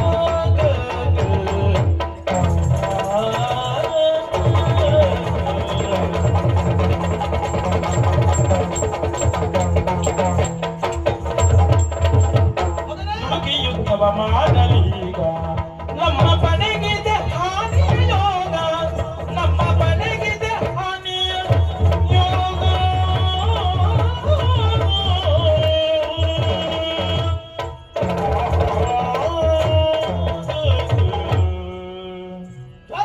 ಯುದ್ಧವಾಗುತ್ತದೆ. ಮಗನನ್ನು ಪ್ರೇರೇಪಿಸ್ತಾ ಇದ್ದೀನಿ. ಹೌದು, ಮಾಡಲಿ. ಯುದ್ಧ ಆದರೆ ಆದರೆ ಆಗುವಂತ ಅನಾಹುತ ಏನು ಅಂತ ಹಾ. ಸ್ವಲ್ಪ ಆದ್ರೂ ಯೋಚನೆ ಮಾಡಬೇಕು ಬೇಡ? ಅನಾಹುತ ಹೌದು. ಏನು? ದುಡುಕು ಕೆಡುಕಿಗೆ ಮೂಲವಾಗುತ್ತದೆ. ದುಡುಕ ಕೂಡ. ಪ್ರಾಂತ್ಯರು ಒಂದು ಮಾತಾಡಿದ್ರು, ಯಾವುದು? ಒಂದು ಸಿಟ್ಟು ಮಾಡಿ ಬಾವಿಯಲ್ಲಿ ಹರಿದ್ರೆ ಹಾ. ಆಮೇಲೆ 7 ಸಿಟ್ಟು ಮಾಡಿದ್ರೆ ಮೇಲೆ ಬರ್ಲಿಕ್ಕೆ ಆಗುವುದಿಲ್ಲ. ಸಿಟ್ಟಿನ ಕೈಗೆ ಬುದ್ಧಿ ಕೊಡಬಾರದು. ಕೊಡಬಾರದು. ಹಾ. ಹಾಗಾದ್ರೆ ಇಲ್ಲಿ ವಿವೇಕ ತಪ್ಪಿದ್ದಲ್ಲಿ ನಾವ್ಯಾರು ಅವ್ರು ಯಾರು ಏನು ಹಾಗೆ ತುಲನೆ ಮಾಡ್ಬೇಕು ಬೇಡವಾ? ಅವರು ಕ್ಷತ್ರಿಯರು, ನಾವು ಕ್ಷತ್ರಿಯರು. ಹೌದು. ಹಾ. ಕೇವಲ ಕ್ಷತ್ರಿಯ ಜಾತಿಯಲ್ಲಿ ಕ್ಷತ್ರಿಯರಾದ ಮಾತ್ರಕ್ಕೆ ಹಾ. ಅವರಷ್ಟೇ ಬಲವಾನ್ವಿತರು ನಾವಲ್ವಲ್ಲ. ಫಲದಲ್ಲಿ ವ್ಯತ್ಯಾಸಗಳು. ಮಂಡೆ ಗಟ್ಟಿ ಉಂಟು ಅಂತ ದೊಡ್ಡ ಬಂಡೆಗಳನ್ನು ಬಡಿಯುವುದಕ್ಕೆ ಅಥವಾ ಒಡೆಯುವುದಕ್ಕೆ ಮುಂದಾದ್ರೆ ನಮ್ಮ ತಲೆಯೇ ಒಡೆದು ಹೋಗ್ತದೋ ಇಲ್ವೋ? ಹಾಗಾದ ಮಂಡೆ ಇದ್ರೆ ಮಾತ್ರ ಬಂಡೆಕಲ್ಲು ಹೊಡಿಲಿಕ್ಕೆ ಆಗುದು. ಹೌದು. ಆದ್ರೆ ಸೆಲೆ ಹುಡುಕಬೇಕು. ಆದ್ರೆ ಹಾ. ಸೆಲೆ ಹುಡುಕುವಲ್ಲಿ ಸಹ ಹಾ. ಸೆಲೆ ಹುಡುಕಿದ್ರೂ ಒಡೆಯಲಿಕ್ಕೆ ಆಗುತ್ತದಾ ಯಾಕಾಗುದಿಲ್ಲ ಅಂತ ನಾವು ಯೋಚನೆ ಮಾಡಬೇಕು. ಹಾ. ಫಲಾಫಲ ಕುರಿತಾಗಿ ಯೋಚನೆ ಮಾಡುವುದಕ್ಕೆ ಹೊರಟ್ರೆ ಅವರು ಆಕಾಶ, ನಾವು ಪಾತಾಳದಲ್ಲಿ ಇದ್ದೇವೆ. ಇದು ತೀರ್ಮಾನ ಮಾಡಿದ್ದಕ್ಕೆ ಹಾಗೆ. ಅಯ್ಯೋ, ಯಾಕಂದ್ರೆ ಅವ ಮಾಡಿದಂತ ಸಾಧನೆ. ಆಯ್ತು, ಅರ್ಜುನನೊಬ್ಬನಿಂದಲೇ. ಹೌದು. ಈಗ ಪಾಂಡವರು ಉಳಿದವರ ವಿಷಯ ಬಿಡು. ಈಗ ಮತ್ತೆ ಬಹಳ ಏನು ಸೇನೆ ಇಲ್ಲ. ಹಾ. ಹಸ್ತಿನಾವತಿಯರು ದೊಡ್ಡವರಾಗಿರ್ಬೋದು. ಕುರುಕ್ಷೇತ್ರದ ಮಹಾಯುದ್ಧದಲ್ಲಿ ಎಲ್ಲವನ್ನು ಕಳ್ಕೊಂಡಿದ್ದಾರೆ. ಹೌದು. ಉಳಿದ ಒಂದಿಷ್ಟನ್ನು ಅಶ್ವತ್ಥಾಮನು ಕೊಚ್ಚಿ ಹಾಕಿದ್ದಾರೆ. ಹ್ಮ್. ಅಂತಿರುವಾಗ ಯುದ್ಧದಲ್ಲಿದ್ದ ಹ್ಮ್. ಒಂದಿಷ್ಟು ಯಾವುದೋ ಪಡೆಯೆಲ್ಲ ಬಂದು ಸೇರಿಕೊಂಡಿದೆ. ಹಾ. ಅದಕ್ಕಿಂತ ಹೆಚ್ಚೆತ್ತದಿಲ್ಲ ಅವರ ಹತ್ರ ಈಗ. ಯಾವ್ದೋ ಸೇನೆ, ಗಾಂಧವ ಸೇನೆ, ಯವನ ಸುಳ್ಳು ಸೇನೆ ಎಲ್ಲ ಸೇನೆ ಉಂಟು. ಹೇಳಿದ್ರೆ ನಮ್ಮಷ್ಟು ಇಲ್ಲ ಅಲ್ಲಿ ಈಗ. ಆದರೆ ಹಾ. ಎಷ್ಟು ಉಂಟು ಎನ್ನುವುದು ಮುಖ್ಯ ಅಲ್ಲ, ಹಾ. ಇದ್ದವರೆಷ್ಟು ಗಟ್ಟಿ ಇದ್ದಾರೆ ಎನ್ನುವುದು ಮುಖ್ಯ ಆಗ್ತದೆ. ಅಲ್ಲಿದ್ದವರ ಹೌದು. ಯಾರು? ಅರ್ಜುನ. ಅರ್ಜುನ. ಉಳಿದವರ ವಿಷಯ ಬಿಡು. ಈಗ ಯೋಚನೆ ಮಾಡಿ. ಹಾ. ಅರ್ಜುನ ಗಟ್ಟಿ ಅಂತದಪ್ಪ. ಹಾ. ಈಗ ಒಬ್ಬ ಸರ್ವ ಸಮರ್ಥ ಅಂತ ಆಗುತ್ತಿದ್ದಾರೆ. ಹಾ. ಅವನನ್ನೇ ಸೇನಾ ನಾಯಕನನ್ನಾಗಿಸುತ್ತಿದ್ರು. ಈಗ ಬಂದವರಲ್ಲಿ ಅವನ ಸೇನಾ ನಾಯಕ ಪ್ರದ್ಯುಮ್ನನನ್ನು ಸೇನಾ ನಾಯಕ ಮಾಡಿದ್ದಾರೆ. ಹೌದು. ಹಾಗಾದ್ರೆ ಹೊಸ ಹುಡುಗನಿಗೆ ಪಟ್ಟ ಕೊಟ್ಟಿದ್ದಾರೆ. ಹಾ. ಅಂತಂದ್ರೆ ಅರ್ಥ ಎಂತದ್ದು? ಅದನ್ನೇ ಅವ ಮುದುಕಾಗಿದ್ದಾನೆ, ಈಗ ಹೆಚ್ಚು ಕೂಡುದಿಲ್ಲ. ಹಾ. ಆದ್ರೂ ಹೋಗ್ಲಿ ಅಂತ ಕಳಿಸಿದ್ದಾರೆ ಅಷ್ಟೇ. ಆದ್ರೂ ಹಾ. ಅಜ್ಜ ಹಾ. ಊರುವುದು ಸಮ, ಹಾ. ಮೊಮ್ಮಗ ಹಾರುವುದು ಸಮ. ಅದು ಅವನ ಮನೆ ಮೊಮ್ಮಕ್ಕಳ ಮುಂದೆ, ಉಳಿದ ಮನೆಯ ಮಕ್ಕಳ ಮುಂದೆ ಅಲ್ಲ. ಆದ್ರೆ ಅವ ಅನುಭವ, ಅನುಭವ. ಜೀವನ ಅನುಭವ ಎನ್ನುವುದು ಅನುಭವ ಇದ್ರೆ ಅರಳಿ ಕಟ್ಟೆ ಗುಡ್ಡದಲ್ಲಿ ಕೂತ್ಕೊಂಡು ಪಾಠ ಮಾಡಿ. ಕೇವಲ ಶತಗಳಿಂದ ಅನುಭವ. ಅವನಿಗೆ ಪಾಠ ಮಾಡುವುದಕ್ಕೂ ಗೊತ್ತುಂಟು, ಹಾ. ಬದುಕಿನಲ್ಲಿ ಸಾಹಸವನ್ನು ತೋರಿಸುವುದಕ್ಕೂ ಗೊತ್ತುಂಟು. ಎಂತದಪ್ಪ ಅವನ ಹೆಚ್ಚು ಸುಮ್ಮನೆ ಪಾಠ ಬರುವುದಕ್ಕೆ ಸಾಧ್ಯ ಇಲ್ಲ. ಹಾ. ಹೆಚ್ಚುಗಾರಿಕೆ ಅಂತ ಎಂತ ಗೊತ್ತೇ ಇಲ್ಲ ನಿನಗೀಗ. ಎಂತ ನೀವು ಅಂತದ್ದು ಅರ್ಜುನ ಬಹಳ ಪರಾಕ್ರಮ ಅಂತ ಹೇಳೋದು ಎಂತದುಂಟು. ನಿನ್ ಪ್ರಸಂಗ ಒಬ್ಬ ತಾಯಿ ಹೆತ್ತ ಮಗ. ನಿನ್ ಪ್ರಸಂಗ ನೆನಪಾಗ್ತದ? ನೋಡು, ನೆನಪು ಮಾಡಿ. ಕಿರಾತಾರ್ಜುನ ಕಾಳಗ, ಒಂದಾಗಿ ಪಾರ್ಥ ಪ್ರಹಾರ, ಇಂದ್ರ ಕೀಲಕ, ಊರ್ವಶಿ ಶಾಪ. ಹೌದಾ? ಕತೆ ಒಂದೇ, ಹೆಸರು ಮಾತ್ರ ಇದೆ ಇದು. ಹೌದಾ? ಅದರ ತಿರುಳಾನು ಅಂತ ಯೋಚನೆ ಮಾಡಬೇಕಾಗುತ್ತದೆ. ಎಂತದ್ದು? ಆ ಹೊತ್ತು ಪರಮೇಶ್ವರ ಕಿರಾತ ರೂಪದಿಂದ ಬಂದು ಅರ್ಜುನನೊಡನೆ ಹೋರಾಟ ಮಾಡುವುದಕ್ಕೆ ಮುಂದಾದನಂತೆ. ಆ ಹೊತ್ತು ಹಾ. ಈ ನಮ್ಮ ಅರ್ಜುನ ದೇವರು, ನಮ್ಮ ಅವ ನಮ್ಮ ಕುಟುಂಬದವನದ್ದು ಮತ್ತು ನನ್ನ ಅಭಿಮಾನ, ಅಭಿಮಾನಕ್ಕಾಗಿ ನಮ್ಮ ಹೇಳುವುದು.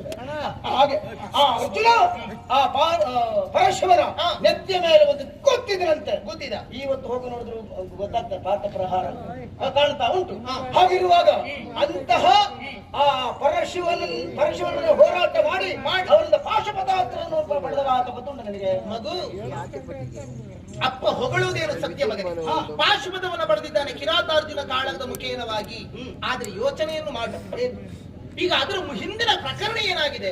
ಈಗ ಶಿವನು ಕಿರಾತ ರೂಪವನ್ನು ಧರಿಸಿಕೊಂಡು ಬಂದ. ಯಾಕೆ ಬಂದ? ಇವನನ್ನು ಪರೀಕ್ಷೆ ಮಾಡುವುದಕ್ಕೋಸ್ಕರವಾಗಿ ಬಂದ. ಮತ್ತೆ ನಿಜವಾದ ಯುದ್ಧವಾದುದ? ಯುದ್ಧದ ನಾಟಕ ಮಗನೇ. ಆದ್ರೆ ಇವನು ತಪಸ್ಸಿಗೆ ಕುಳಿತ. ಕೈಲಾಸದಿಂದ ಪಾರ್ವತಿ ದೇವಿ ಗಮನಿಸಿದಳು. ಕೇಳಿದವಂತೆ ಶಿವನಲ್ಲಿ, ಯಾರ ಹುಡುಗ? ಅವನು ನಮ್ಮ ಹುಡುಗ ಅರ್ಜುನ. ಏನವನ ಹೆಚ್ಚುಗಾರಿಕೆ? ಅವನು ರಣಕ್ಷೇತ್ರದಲ್ಲಿ ಬೆನ್ನು ತೋರಿಸಿದವನಲ್ಲ, ಆಗ ಪಾರ್ವತಿ ದೇವಿ ಹೇಳಿದ್ರು ಹೌದಾ ಹಾಗಾದ್ರೆ ನನಗೊಮ್ಮೆ ಅವನ ಬೆನ್ನನ್ನು ಕಾಣಬೇಕು ಅಂತ ಪಾರ್ವತಿ ದೇವಿ ಹೇಳಿದ್ರು. ಸ್ವಲ್ಪ ನನ್ನ ಹಾಗೆ ನೀನ್ ಹೇಳ್ಕೊಡುದು ಬರಿದು ಒಪ್ಪಿದಲ್ಲ, ಬರಿದು ಒಪ್ಪಲಿಲ್ಲ. ಹಾಗಾದ್ರೆ ಒಂದು ಕೆಲಸ ಮಾಡೋಣ, ನಿನಗೆ ಅವನ ಬೆನ್ನನ್ನು ಕಾಣಿಸುತ್ತೇನೆ. ಹಾಗಾದ್ರೆ ಏನು ಮಾಡುವುದು, ಯುದ್ಧದ ನಾಟಕ ಮಾಡುವಂತ ಹೇಳಿಕೊಂಡು ಪಾರ್ವತಿಯರು ಶಿವನು ಕಿರಾತಿನಿಯರಾದ ಹಂದಿಯ ನೆವರವಾಯಿತು, ಯುದ್ಧವಾಯಿತು. ಹೌದಾ? ನಿಜವಾದ ಯುದ್ಧವ ಮಗ. ಯುದ್ಧ ಅಂದ್ರೆ ಹೇಗೆ? ಇವ ಬಿಡಬೇಕು, ಅವ ಹೊಡಿಬೇಕು, ಅವ ಹೊಡಿಬೇಕು, ಇವನು ಖಂಡಿಸಬೇಕು. ಹೌದಲ್ಲ? ಇಲ್ಲಿ ಹಾಗಾಗ್ಲಿಲ್ಲ. ಕೇವಲ ಅರ್ಜುನ ಮಾತ್ರ ಬಾಣಗಳನ್ನು ಬಿಡುತ್ತಾ ಇದ್ದ. ಶಿವನು ಶಿವನು ಬಿಟ್ಟದ್ದೇ ಇಲ್ಲ ಒಂದೇ ಒಂದು ಪ್ರತಿ ಬಾಣಗಳನ್ನು. ಅದನ್ನು ತಾನು ಸ್ವೀಕರಿಸುತ್ತಾ ಉಳಿದ. ಅರ್ಜುನನಿಗೆ ಆಶ್ಚರ್ಯ ಆಯಿತು.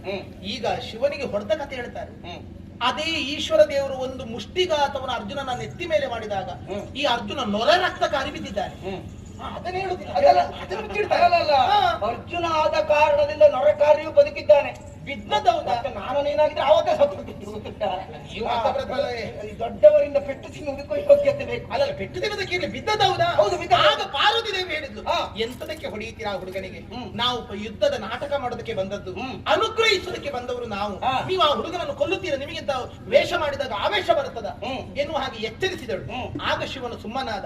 ಆ ಬಳಿಕ ಇವನು ಏನು ಮಾಡಿದ, ಮತ್ತೆ ಯುದ್ಧ ಮಾಡಿದನು ಅರ್ಜುನನು. ಕಾಡಿನ ಹೂಗಳನ್ನು ತಂದು ಮರಳಿನ ಲಿಂಗವನ್ನು ಮಾಡಿ ಪೂಜೆ ಮಾಡೋದಕ್ಕೆ ತೊಡಗಿದ. ಇಲ್ಲಿ ಮರಳ ಲಿಂಗದ ಮೇಲೆ ಹೂ ಹಾಕಿದ್ರೆ ಅಲ್ಲಿ ಶಿವನ ಪಾದಬುಡದಲ್ಲಿ ಹೂ ಕಾಣುತ್ತದೆ. ದಿಗಿಲಾಯಿತು, ಆಶ್ಚರ್ಯವಾಯಿತು. ಪ್ರಾರ್ಥಿಸಿದ. ಕಿರಾತಿನಿಯರು ಶಿವಪಾರ್ವತಿಯರಾಗಿ ದರ್ಶನ ಕೊಟ್ಟರು, ಪಾಶುಪತ ಕೊಟ್ಟರು. ಹಾಗಾದ್ರೆ ಶಕ್ತಿಗಲ್ಲ, ಹೋರಾಟ ಮಾಡಿ ಮೆಚ್ಚುದಕ್ಕೆ ಕೊಟ್ಟದ್ದಲ್ಲ, ಇವನ ಭಕ್ತಿಗೆ ಕೊಟ್ಟಿದ್ದ. ಭಕ್ತಿಯಿಂದಲೂ ಶಕ್ತಿಯಿಂದಲೂ ಮೆಚ್ಚಿಸಿದ್ದಾನೆ. ಇರ್ಲಿ ಬಿಡು. ಅದೇ ಅರ್ಜುನನಿಗೆ ಕುರುಕ್ಷೇತ್ರದ ಯುದ್ಧದಲ್ಲಿ ಹೊತ್ತು ನೋಡಿದಾಗ, ಆ ಕೌರವರ ಸೈನ್ಯ ನೋಡಿದಾಗ ಗಡಗಡ ನಡುಗಲಿಲ್ವಾ? ಚಳಿ ಜ್ವರ ಬರ್ಲಿಲ್ವಾ? ನನಗೆ ಯುದ್ಧ ಬೇಡ ಅಂತ ಹೇಳಿಲ್ವಾ? ಅದೇ ಅರ್ಜುನ ಅಲ್ವಾ ಇವ? ಹೌದೌದು, ಒಬ್ಬ ಮನುಷ್ಯನಾಗಿ ವ್ಯವಹರಿಸಿದ್ದಾನೆ ಅಲ್ಲಿ. ಹೌದಾ? ಬಿಡು ಆ ಪ್ರಕರಣ ಬಿಡು. ಮತ್ತೊಂದು ಕಥೆ ಗೊತ್ತುಂಟು ನನಗೆ. ಗಜನೋಹಿ ವ್ರತ ಗಾಂಧಾರಿ ತನ್ನನ್ನು ಕರೆಯಲಿಲ್ಲ ಎಂಬ ಕಾರಣಕ್ಕಾಗಿ ಕುಂತಿ ದುಃಖ ತಪ್ತಳಾದಂತ ಹೊತ್ತಿಗೆ ಭೀಮಸೇನ ಬಂದು ಹೇಳಿದಂತೆ, ಅಮ್ಮ 100 ಮಣ್ಣಿನನ್ನು ಸಿದ್ಧಪಡಿಸ್ತೇನೆ ಅಂತ ಮಣ್ಣು ಹೊರದು ಕೊಡ್ತಂತೆ. ಹೇಳ್ತಾನೆ. ಆಗ ನಮ್ಮ ಈ ಅರ್ಜುನ ತಡೆ ಮಾಡಲಿಲ್ಲ. ಏನು ಮಾಡಿದ? ಆ ಮಣ್ಣಿನ ಆನೆ ಬೇಡವೇ ಬೇಡ, ದೇವಲೋಕದ ಐರಾವತವನ್ನು ತರಿಸ್ತೇನೆ ಅಂತ ಹೇಳಿ ಬಾಣದ ತುದಿಗೆ ಒಂದು ಲೇಖನವನ್ನು ಸಿಕ್ಕಿಸಿ ಹೆದೆಯೇರಿಸಿ ಸ್ವರ್ಗಲೋಕಕ್ಕೆ ಬಿಟ್ಟಂತೆ. ಬಿಟ್ಟ ಹೋಯ್ತದೆ ಬಾಣ ಗಾಳಿಯನ್ನು ಭೇದಿಸುತ್ತಾ ಹೋಗಿ ರೈಯನ ಮೇಲೆ ಹೋಯ್ತು. ಹೋಗಿ ದೇವಲೋಕದ ಇಂದ್ರನ ಸಭೆಗೆ, ಅಲ್ಲಿ ಸಭೆಯಲ್ಲಿದ್ದಂತಹ ವಜ್ರದ ಕಂಬಕ್ಕೆ ಠಾಳಾಲೆಂದು ಬಡಿಯಿತು. ಈಗ ಒಂದು ವಾಕ್ಯ ನಾನು ಮುಂದುವರಿಸಿದೆ. ಒಂದಲ್ಲ ಹತ್ತಿ ಹೇಳುದು, ನಾವು ಹೋಗ್ತಿದ್ದೇವೆ. ಆ ಢಣಾಳಂತ ಶಬ್ದ ಕೇಳಿದ ಆ ಕ್ಷಣದಲ್ಲಿ ಸಭೆಯಲ್ಲಿ ಕುಳಿತಂತ ದಿಕ್ಪಾಲಕರೆಲ್ಲರೂ ಧಡಾಲನೆ ಎದ್ದು ಕುಳಿತರು. ಎಂತದಪ್ಪ ಎಂತದ್ದು ಅಂತ ನೋಡಿ ಅದನ್ನು ಓದಿದಾಗ ಗೊತ್ತಾಯ್ತು. ಸರಸರನೆ ಓದಿ ಸರಸರ ದೇವಲೋಕದವರು ಹಾಗಾಗಿ ತಾಯಿಯ ಗಜನೋಹಿ ವ್ರತವನ್ನು ಆಚರಿಸಬೇಕು. ಆದ್ದರಿಂದ ದೇವಲೋಕದ ಐರಾವತ ಕಾಮಧೇನು ಕಲ್ಪವೃಕ್ಷ ಎಲ್ಲ ಕಳಿಸಿಕೊಡಬೇಕು ಪಿತನೆ ಅಂತ ಬರೆದಿದ್ದ. ಆಗ ದೇವೇಂದ್ರ ಏನ್ ಮಾಡಿದ, ಕಳಿಸಿಕೊಡಬಹುದು, ಆದ್ರೆ ಸುಮ್ಮನೆ ಕಳಿಸಿಕೊಟ್ರೆ ಅವನ ಯೋಗ್ಯತೆ ಪ್ರಪಂಚಕ್ಕೆ ಗೊತ್ತಾಗುವುದಿಲ್ಲ ಅಂತ ಯೋಚನೆ ಮಾಡಿ ಮತ್ತೊಂದು ಉಪಾಯವನ್ನು ಹೇಳಿ ಕಳಿಸಿದನಂತ ಮಾತಲ್ಲಿಯಲ್ಲಿ. ಐರಾವತವನ್ನು ಕಳಿಸಿಕೊಡ್ತೇನೆ, ಆದ್ರೆ ಅದು ಇಳಿದು ಬರುವುದಕ್ಕೆ ಒಂದು ಸೇತುವೆ ನಿರ್ಮಾಣ ಆಗ್ಬೇಕು, ಮಾರ್ಗ ನಿರ್ಮಾಣ ಆಗ್ಬೇಕು ಅಂತ ಹೇಳಿದ. ದೇವಲೋಕದಿಂದ ಭೂಮಿಗೆ. ಆಗ ಈ ಅರ್ಜುನ ತಡ ಮಾಡಲಿಲ್ಲ. ಏನು ಮಾಡಿದ? ಮತ್ತೊಂದು ಬಾಣವನ್ನು ತೆಗೆದ. ಅಕ್ಷಯಾಸ್ತ್ರ. ತೆಗೆಯುವಾಗ 1, ತೊಡುವಾಗ 10, ಬಿಡುವಾಗ 100, ಗುರಿ ಸೇರುವಾಗ ಲಕ್ಷಾಪಲಕ್ಷವಾಗಿ ಸೇರ್ತದೆ, ಅನಂತವಾಗಿ ಸೇರ್ತದೆ. ಆಗ ಮತ್ತೊಂದು ಬಾಣವನ್ನು ಬಿಟ್ಟ. ಅದು ಪುಂಕಾನುಪುಂಕವಾಗಿ ಸೇರ್ತಾ ಒಂದಕ್ಕೊಂದು ಬೆಸೆದುಕೊಂಡು ಭೂಮಿಯಿಂದ ಸ್ವರ್ಗಲೋಕಕ್ಕೆ ಒಂದು ಶರದ ಸೇತು ನಿರ್ಮಾಣ ಅಂತ ಗೊತ್ತುಂಟ. ಏಣಿ ಮತ್ತೆ ಅಂತ ಯಾರಿದ್ದಾರೆ ಹೇಳು ಮಗ? ಪ್ರಸಂಗ ಇಲ್ಲ ಅಂತ ಹೇಳುದಿಲ್ಲ. ಐರಾವತದ ಪ್ರಸಂಗ ಉಂಟು, ಆದ್ರೆ ಅಪ್ಪ ಹೇಳಿದ್ರು ಪೂರ್ಣ ಒಪ್ಲಿಕ್ಕೆ ಆಗುದಿಲ್ಲ. ಪೂರ್ಣ ಒಪ್ಲಿಕ್ಕೆ ಆಗುದಿಲ್ಲ. ಈ ಕಥೆ ಇತ್ಯಂತ ಸಮರ್ಥನೆ ಅಲ್ಲ. ದೇವಲೋಕಕ್ಕೆ ಅರ್ಜುನ ಬಾಣವನ್ನು ಬಿಟ್ಟಿದ್ದಾನೆ. ಹೌದಾ? ಹೌದು. ಯೋಚನೆ ಮಾಡುವಾಗ ಒಂದು ಕಡೆಗೆ ಗುರಿ ಇಟ್ಟು ಹೊಡಿಬೇಕು ಅಂತ ಆದ್ರೆ ನಮಗೆ ಲಕ್ಷ್ಯ ಕಾಣಬೇಕು. ಕಂಡಾಗ ನಾವು ಗುರಿ ಇಡಬಹುದು. ಕಾಣದ ಕಡೆಗೆ ಗುರಿ ಇಡುವುದು ಹೇಗೆ ಆಗುತ್ತದೆ? ಶಬ್ದ ಕೇಳಬೇಕು. ಶಬ್ದ ವೇದಿ ವಿದ್ಯೆ ಎನ್ನುವುದೊಂದು ಉಂಟು. ಒಂದ ಕಣ್ಣಿಗೆ ಕಂಡಲಿಗೆ ಹೊಡೆಯುವುದು, ಅಲ್ಲದೆ ಶಬ್ದ ಕೇಳಿದಲ್ಲಿಗಾದ್ರೂ ಹೊಡೆಯುವುದು. ದೇವಲೋಕ ಬರಿ ಕಣ್ಣಿಗೆ ಕಾಣುತ್ತದ? ಮತ್ತೆ ಅರ್ಜುನ ಬಾಣ ಬಿಟ್ಟದಲ್ಲಿಗೆ ನಾವೆಲ್ಲ ಯೋಚನೆ ಮಾಡಿದ್ರೆ ನಮ್ದು ಪ್ರಳಯ ಅಂತ ಬುದ್ಧಿ ಹೇಳ್ತಾರೆ. ಬುದ್ಧಿ ತರ್ಕ ಸರಿಯಾದದ್ದೇ. ಮತ್ತೆ ಸ್ವರ್ಗ ಎಲ್ಲುಂಟು? ಕಂಡವ್ರು ಯಾರು? ಆಯ್ತಪ್ಪ, ಬ್ರಹ್ಮದೇವ. ಹಣೆ ಬರವನ್ನು ಬರೀತಾನೆ. ಬರೀತಾನೆ. ಯಾರಾದ್ರೂ ಕಂಡಿದ್ದಾರಾ? ಅಲ್ಲ, ಅದು ಹಣೆ ಬರ ಉಂಟು, ಅದು ಕಾಣ್ಲಿಕ್ಕೆ ಇರುವಂತದ್ದಲ್ಲ. ಯಾರು- ಕಾಣದೇ ಇರುವುದಕ್ಕೆ ಹಣೆ ಬರ ಅಂತ ಹೇಳುವ. ಯಾರಾದ್ರೂ ಓದಿದ್ದಾರಾ? ಓದಿದ್ದಾರೆ. ಯಾರು ಓದಿದ್ದಾರೆ? ಜ್ಯೋತಿಷ್ಯರು ಓದಿದ್ದಾರೆ. ಹೇಳುದು ಓದುದಲ್ಲ, ಓದುವುದಲ್ಲ, ಹೀಗಿರಬಹುದು ಎನ್ನುವ ಹಾಗೆ ಹೇಳು. ಜ್ಯೋತಿಷ ಎಲ್ಲವೂ ಸರಿಯಾಗಬೇಕು ಅಂತ ಮಂತ್ರದ್ರಷ್ಟಾರರು ಕಾಣುತ್ತಾರೆ. ಹೌದು, ಹೌದು. ಆಯ್ತು, ಇನ್ನೀಗ ದೇವತೆಗಳ ಸಮರ್ಪಿತವಾಗಲಿ ಎನ್ನುವಂತ ಒಂದು ಭಕ್ತಿಯಿಂದ ಬಿಸಾಡಿದ. ಅದು ಹೋಗಿ ಮುಟ್ಟಿದೊಂದು ಇಟ್ಟುಕೊಂಡು ನೋಡು. ಈಗ ನಿನ್ ಮೆದುಳಲ್ಲಿ ಉಂಟು, ತಲೆಯೊಳಗೆ ಉಂಟು, ಹೌದಲ್ಲ? ನಾನು ಕೈ ಹಾಕಿ ನೋಡ್ಲಿಲ್ಲ. ಹೌದಾ? ಹಾಗಿದ್ರೆ ಮೆದುಳು ಎಲ್ಲಿ? ನಂಬಿಕೆ. ಅದು ಬೇಕು, ಆ ಶಬ್ದ ಬೇಕು. ಮೆದುಳು ಎಲ್ಲಿುಂಟು ಕೇಳಿದ್ರೆ ತಲೆಯಲ್ಲಿ ಉಂಟು ಎನ್ನುವುದು ನಂಬಿಕೆ. ನಂಬಿಕೆ ಮಾತ್ರ ಅಲ್ಲ, ತಲೆ ಹೊಡೆದವಾಗ ಹೊರಗೆ ಬಂದದ್ದು ಉಂಟು. ನೀ ಯಾರಿಗಾದ್ರೂ ತಲೆ ಹೊಡೆದಿದ್ಯಾ? ಇಲ್ಲ, ನೋಡಿಲ್ಲ. ನೀವು ಹೊಡೆದದ್ದು ಸುಳ್ಳು. ನಮ್ಮಲ್ಲಿ ಹೊಡೆದವರು ಹೇಳಿದ್ದಾರೆ. ಅಲ್ಲ, ನೀ ಹೊಡೆದದ್ದು ಸುಳ್ಳು. ಹಾಗಾದ್ರೆ ಮೆದುಳು ತಲೆಯೊಳಗೆ ಇರ್ತದೆ. ಅದು ನಂಬಿಕೆ ಮಾತ್ರ ಅಲ್ಲ, ಸಿದ್ಧಾಂತವೂ ಹೌದು. ಸತ್ಯ ಹೌದಾ? ಹಾಗೆ ಓ ದೇವರೇ ಅಂತ ನಾವು ಹೀಗೆ ಕೈ ಮುಗಿದ್ದಾರೆ. ಹೌದಾ? ಓ ದೇವರೇ ಅಂತ ಕೈ ಮುಗಿದಿಲ್ಲ. ಹಾಗಾಗಿ ದೇವರು ಇದ್ದಾನೆ, ದೇವಲೋಕ ಉಂಟು ಎನ್ನುವುದು ಕಲ್ಪನೆ. ಸರಿಯಪ್ಪ, ನಾನು ಅದೇ ಹೇಳಿದ್ದು. ಈಗ ಇಲ್ಲ ಅಂತ ಹೇಳಿದಲ್ಲ, ದೇವಲೋಕವೇ ಇಲ್ಲ ಅಂತ ಹೇಳಿದ್ದಲ್ಲ. ಇಂದ್ರ ದಶೆ ಅಂತ ಹೇಳುದು ಪೂರ್ವ ದಿಕ್ಕಿಗೆ ಹೌದು. ಹಾಗಾದ್ರೆ ಕಣ್ಣಿಗೆ ಕಾಣಬೇಕಾ ಬೇಡವಾ? ಕಣ್ಣಿಗೆ ಕಾಣದೆ ಶಬ್ದ ಬರದೆ ಹೊಡೆಯುವುದು ಹೇಗೆ ಅನ್ನೋದು ಒಂದು ಪ್ರಶ್ನೆ. ಆಯ್ತು, ಈಗ ನೀವು ಒಂದು ಶಬ್ದ ಹೇಳಿದ್ರೆ ಸಂಕಲ್ಪ ಮಾಡಿಬಿಟ್ಟ. ಸಂಕಲ್ಪ ಮಾಡಿದ್ರೆ ಹೋಯ್ತು ಅಂತ ಇಟ್ಟುಕೊಳ್ಳುವ. ಇನ್ನು ಆನೆ ಕುದುರೆಗಳೆಲ್ಲ ಬೇಕು, ಕಳಿಸಿಕೊಡ್ಬೇಕು. ಅದಕ್ಕೆ ಸೇತುವೆ ಬೇಕಾ ಬೇಡವಾ? ಏಣಿ ಬೇಕಾ? ಎಂತದಕ್ಕೆ? ಕಾಮಧೇನು, ಕಲ್ಪವೃಕ್ಷ, ಐರಾವತಾದಿ ದಿವ್ಯ ಸುವಸ್ತುಗಳು. ಅಂತಹ ವಸ್ತುಗಳು ಆಕಾಶಗಮನ ಶಕ್ತಿ ಹೊಂದಿಕೊಂಡಿದೆ. ಮಾತ್ರ ಅಲ್ಲ, ರಾಕ್ಷಸರು ದೇವಲೋಕ ಆಕ್ರಮಣ ಮಾಡಿದಾಗ ತಾವಾಗಿ ಮಾಯ ಹೊಂದುತ್ತದೆ.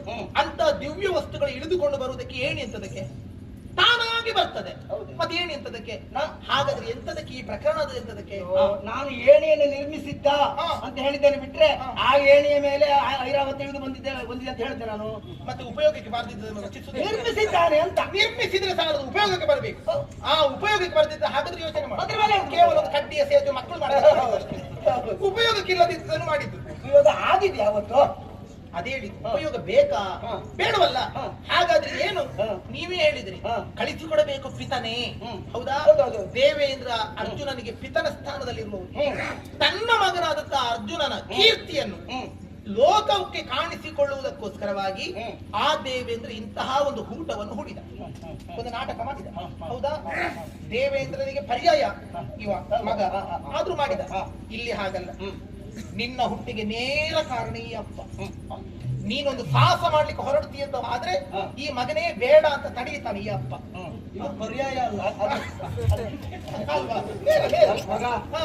ಒಳ್ಳೆ ನೋಡು, ನನ್ನಾಗೆ ತಯಾರಾಗ್ತೀನಿ.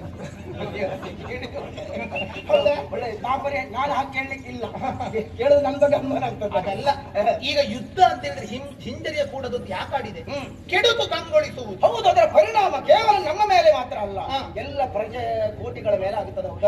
ಹಾಗಾಗಿ ಸುಮ್ಮನೆ ನೋಡು, ನಾವು ಇಷ್ಟರವರೆಗೆ ಯಾವುದೇ ಹಗರಣ ಮಾಡಿದವರು ಇಲ್ಲ ಮಾಡ್ಲಿ, ಇದುವರೆಗೆ ಆಗ್ಲಿ. ಹಗರಣ ಮಾಡ್ಕೊಂಡು ಯಾಕೆ ಮೈ ಮೇಲೆ ಅನ್ಕೊಳ್ಳುವುದು? ದಾರಿಯಲ್ಲಿ ಹೋಗು ಮಾರಿ ನಮ್ಮ. ಅಯ್ಯೋ ಅದಲ್ಲ, ಈಗ ತಾನಾಗಿ ಒದಗಿ ಬಂದಿರೋದು, ನಾವಾಗಿ ಮತ್ತೊಬ್ಬರ ಮೈ ಮೇಲೆ ಕೈ ಹಾಕುವುದಕ್ಕೆ ಹೋಗುದು ಬೇಡ. ನಮ್ಮಲ್ಲಿ ಬಂದು ಕೆಣಕುತ್ತಾರೆ ಅಂತ ಆದ್ರೆ, ಹೌದಾ, ನಾವಿದ್ದೇವೆ, ಹೋಗಿ ಅವ್ರಿಗೆ ಹೇಳಿ ಇವ್ರಿಗೆ ಹೇಳಿ ಎಂತ ಮಾಡ್ತೀರಿ ನೀವು ನೋಡಿ ಅಂತ ನಮ್ಮನ್ನು ಕೆಣಕ್ಲಿಕ್ಕೆ ಬಂದ್ರೆ ನಾವು ಪ್ರತ್ಯುತ್ತರ ಕೊಡ್ಬೇಕಾ ಬೇಡ? ಬಾಗಿ ಬಾಗು ಮುನ್ನ ಬಾಗಿ ನಡೆಯುವುದಿಲ್ಲ ಅಲ್ಲ, ಕೆಲವರಿಗೆ ಹೊಡೆದೇ ಬುದ್ಧಿ ಕಲಿಸಬೇಕು.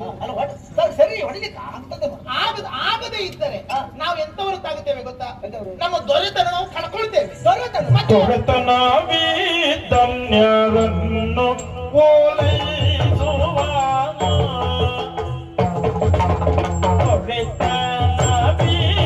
ದೊರೆತನವಿದ್ದನ್ಯರನ್ನು ಓಲೈಸುವ, ಪರಿದು ಸೊಗಸೆ ಬಾಳುವೆಗೆ, ಪರಿದು ಸೊಗಸೆ ಬಾಳುವೆಗೆ.